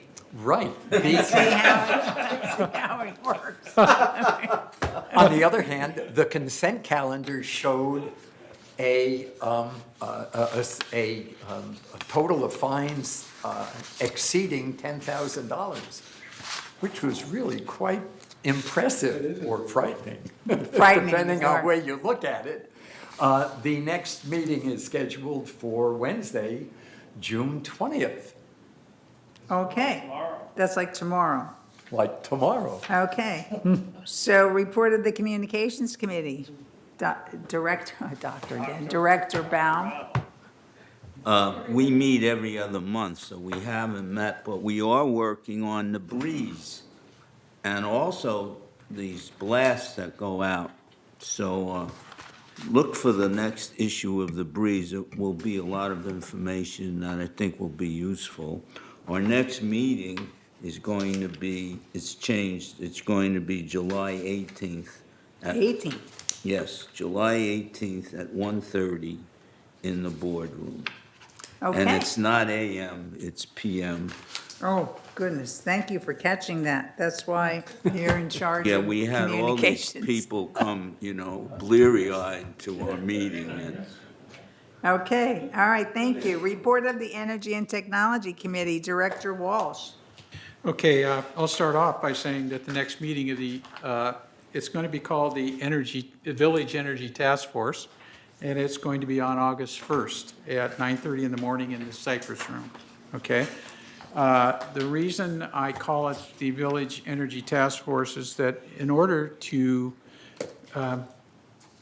get all of the cooperation among the three boards, United, GRF, and Third, on a committee, you run into issues with governing documents about the term committee. So we changed it to a task force. We agreed that it would be in the best interest of staff's time and our time if we met as, had representatives from all three board met. This would be a very conservation in terms of the amount of labor that goes into preparing for a meeting, having the meeting, putting the meeting minutes together. And so on the 5th of July, we've called a meeting at 1:30 in the afternoon. We're going to, a number of people have been notified of the meeting. We're going to have a discussion of the charter for this new Village Energy Task Force. At the last meeting. Is that the one that's at 1:30? That's the one that's at 1:30. At the meeting itself, just to remind everybody that the California Public Utilities Commission has approved Third Mutual's purchase of the 768 streetlights or big, tall walkway lights. And now the wheels have been put in motion with Siemens, who is going to guide us through the process of acquiring these light poles from Southern California Edison, and then consulting with us to get the proper replacement LED lights on these poles, so we can hopefully get better lighting on our roadways and our sidewalks in the community in Third Mutual. We also discussed well, we didn't discuss it, just to let you know that today we publicly announced that we are going to replace walkway lighting in gates 5 and 6, and there's a few in 7 and 8. But we're going to replace those little 12-inch to maybe 14-inch high pagoda-style walkway lights with 32-inch high bollards. Hopefully, they're going to be about 1,600 lumens. They're going to be LED. They're going to they're not going to reduce the energy that much over the compact fluorescent lights, but they're going to throw hopefully a lot more directed light onto the walkways. And in a sense, this is only the beginning, because after this is installed, we're going to be probably wanting to go out and look at the dark areas that don't have any lighting in them right now, and start asking staff to trench and extend the lighting circuits out that way. So that's a long-term project. The other thing is that, the last thing is that we have contracted with an energy consulting company, and we're going to be giving them some direction on what we want them to be studying for us. And I think right now, the thing that we're going to go with first is looking at our current electrical infrastructure, particularly in three-story buildings and in the common areas where carports are. So we can look at if we need upgrades to start to meet the demand for the increasing number of electric vehicles that are coming into the community. And so we can also gather data so we can go to Edison and say, look, we're running out of capacity in our electrical infrastructure. You need to come in here and upgrade to more powerful transformers. So that's all on the plate for future discussion. And that's all I have. Okay, thank you very much. The next is a report on the Water Subcommittee. Director Tong. Thank you. Sherry, could I have the first or maybe second slide? Second. Next one. Okay, I don't know what, but you, in front of your screen, this month, well, the residential side, as I show later, is doing better or about the same. See that if you look at the bottom of two lines, you know, the last one is the residential high tier, and the one above is irrigation. See, in the past, irrigation always have a little bit of high tier, but this one seems like more than residential. So we're working with our landscape staff, try to control that. You know, hopefully we'll reduce a little bit irrigation and also fix all the irrigation pipe leaks. That's what we're working on. Next slide. Wait, could I ask you a question? What Sure. do those numbers represent? Are they dollars or are they? They're dollars. They're Dollars? dollars. Monthly high tier dollars. Tier 3 and 4. Tier 3 and tier 4, yeah. You But see, the next columns are the total water bill? no, that's one of, see, I said a Q. I just always try to compare a Q with the actual. For example, Okay. April 18, the Q, the value, you know, the counting has to forecast. Right. But then by the time now, we have all the bills. So actually, in April this year, the actual cumulative is slightly higher than the Q accrued. So, you know, in the past, seems like the actual is always lower. But that's why sometimes in the finance committee, I said, don't pay attention too much to the crude water bill. But this month, it's pretty close. So, but I don't want to emphasize that. I asked you this, I don't know, do we know what the breakdown is between irrigation and residential? In terms do. of numbers? Yeah. This April is about 50-50. Okay. Yeah. Okay, next slide, please. Okay, so this is the one shows, you know, if on top, it says tier 1, tier 2, tier 3, tier 4. Then the building with a B in front of the number indicates the irrigation. See, look, the top 10 or 20, the severals are coming from irrigation. That's why we need working with irrigation side, either due to overwatering or pipe leaking. So we're intensively working with landscape to improve this. And so, yeah, in fact, I'm gonna send this to Bruce to show him which meter, you know, irrigation has the high tier 4 Tier 3 bills. Okay, next.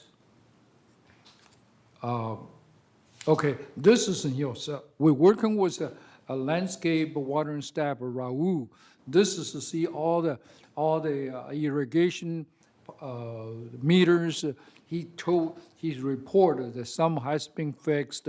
Some of them, as he indicated, because of the reseeding, so they were overwatering. That we gotta working with them very closely to reduce this kind of irrigation. Next, I think that, okay, well, so I don't need to show you, this is already show the difference between accrued and actual. So that's okay. Thank you very much. And our next water conservation meeting is in August the 14th. And James, thank you Thank very you. much for all of the hard work you do and all the money you save us. Not too much this, no, I mean, you At the work same very time, hard. I want to thank your sister. She's the one report very diligently if there's all water on the street. So I wish all the residents will do that so we can save more water. Yeah, thanks. Thank you. Okay, so the next is the Resident Policy and Compliance Task Force, Director Baum. Okay, we will have a meeting. I haven't set the date. One of the things we're going to work on is work that Steve has done in terms of developing a matrix to help us in compliance and in setting fines. So that will be on the agenda. We're also going to follow up on what's happening with contractors and compliance, because that's a really big issue. Thank you. Thank you, Bert. Okay, so the next thing are reports on the GRF committees. Please only give a report if you had a meeting and try to make it brief because it's getting close to 1 o'clock. Okay, Okay, I'll start with the CAC. Next meeting is July 19th, 1 PM in the boardroom, and don't know any of the subjects going to be covered yet. They Okay. meet every other month. thank you. Finance Committee. Bill and I were at the Finance Committee, was it Yesterday. Yesterday. And I think all we did is we reviewed the financial statements, and they talked about that our investment company, BlackRock, is going to be here at the next meeting. So the next meeting was not June 18th, so the next meeting that they're going to be at is August, I'm going to find the date here. August 22nd? Okay, so, yeah, so the next meeting is going to be August 22nd, is at 1:30 here in the boardroom, and the first half hour is devoted to a presentation by BlackRock, and these meetings are open to the public. And the other thing is that please pay attention because we are going to be having more budget meetings and budget reviews, so we are welcome to attend. And we should ask Eileen to do some kind of reminders on that, remind people when, could you do that, when the budget meetings are coming up? All right, so Maintenance Instruction Director Frankel, anything to report for GRF? We have the GRF M&C committee attempted to make a final determination on the next phase of the Performing Arts Center. Fortunately, several of the members objected and moved it off of the M&C agenda to this Friday's Performing Arts Center ad hoc committee. And we will be discussing the next phase of the Performing Arts Center. The current phase has been budgeted at $1.6 million, $700,000 for fire life safety and $900,000 for building deficiencies. This Friday's meeting is somewhat controversial because GRF is attempting to move the next phase at $4.2 million forward, and there is some considerable objection. And it is difficult for the corporate members, and you're looking at the corporate members for third, it's difficult for them to influence the GRF committee, but we're doing our best, and in the long run, it may be necessary to call a corporate board meeting, but there is some considerable objection to spending $4.2 million on the next phase of the Performing Arts Center.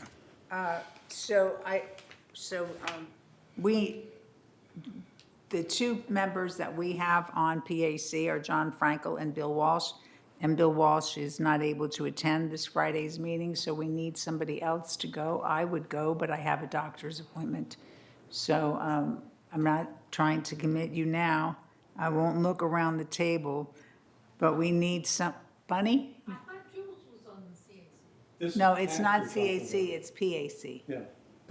Performing Arts Center, Performing Clubhouse Arts, 3. it's an M&C thing, so we need somebody else from the board to be attending. I'd be happy to do that. And thank you, Jules. So Jules will attend with you, John. All right, thank you, that's wonderful. All right, so the next committee to comment on is Media and Communications. We had a meeting yesterday, set a world's record. It took 1 hour and 15 minutes because they revised the agenda, and I have made some recommendations in that regard. We're still going to have the third Communications Committee. There's been some suggestion that maybe we want to merge, but we're going to just concentrate on what third is doing, and GRF is going to concentrate on their issues regarding TV, and the website. And incidentally, the website is being improved. Chuck has done a lot of work. I think we're in phase 2 or 3, as Brad has indicated, and apparently that's going to happen tomorrow. I think he said Wednesday. So look forward to it. Go to the website, have a lot of fun. Okay, next committee is Mobility and Vehicles. Roy, Director Bruninghouse. Thank you. Yes, the GRF Mobility and Vehicles Committee met on June 6th. 2 points to be made. One is staff announced that there is no change to the fixed bus route system at this time. And in fact, the committee encouraged those users, particularly in the towers, who have problems in adjusting schedules, to use both. In other words, let the fixed route pick you up. When you get to your destination, you may not know how long you're going to stay there, if you're shopping or, whatever, and get a planner ride to take you back. So using both the fixed ride and the planner ride from now on. The next meeting is going to be August 1st, 1:30 in the boardroom. Okay, and on security and community access? Yes, security and community access did not meet in May. They meet every other month. The next meeting for them is June 28th at 1:30 in the boardroom. The Disaster Preparedness Task Force did meet on May 29th, and apropos of the fire that occurred in the building, I believe it was last week, we had a presentation on what they call a stove fire warning device. And staff is going to look into it to see if we can get some kind of a deal on it. And they'll make a recommendation for us installing them or having our residents buy them at a reasonable price. I wanted to make a note, Cheryl, the task force is now going to meet every other month. So there is no meeting in June, and the next meeting will be July 31st at 9:30 in the Cypress Room, and that completes my report. Is there anything that's coming forward on the power outage task force? As I understand it, they're working on it. The procedure is drafted. We had Code Red training at the end of last week, so that allowed us to complete the draft, and that's being reviewed internally. And it will be coming forward soon. In my lifetime? Yes, ma'am. Okay, because that's probably, for us, it's probably one of the biggest issues that we have. All right, so at this point, we would be able to make, everybody's like fainting of hunger. have director's comments, so I'm going to start on that side. So any comments that you want to make, other than, gee, let's finish this? Gee, Please. let's finish this. Okay, all right, thank you very much, Jack. Bunny? What I didn't tell you on the breezeway is that Ernesto reported we are ahead of schedule, within budget, and there's hardly any dry rot. Okay, great, thank you. John, anything? Okay, Steve, James, Bill? Nope. Bert? I just want to point out, we set another record. This is definitely not the best agenda, the heaviest agenda we've ever had. Okay, Jules? I want to commend our president for keeping us within the time frame. Dr. C. Northcote Parkinson invented or recognized Parkinson's law, which says work expands to fill the amount of time allotted. Well, our president manages to get us to contract it so that we always just barely fit in within the time frame. Thank you, Jules. And then Bill has the next time frame he has to fit us into. Roy, do you have anything? No, ma'am, ready for lunch. And Kush? Long meeting. Good meeting. Okay, right now, I'm sorry, I have to do this correctly. The board will recess for lunch and reconvene to executive session to discuss the matters on the closed agenda. Thank you all very much. Thank you. Thank you. Hey.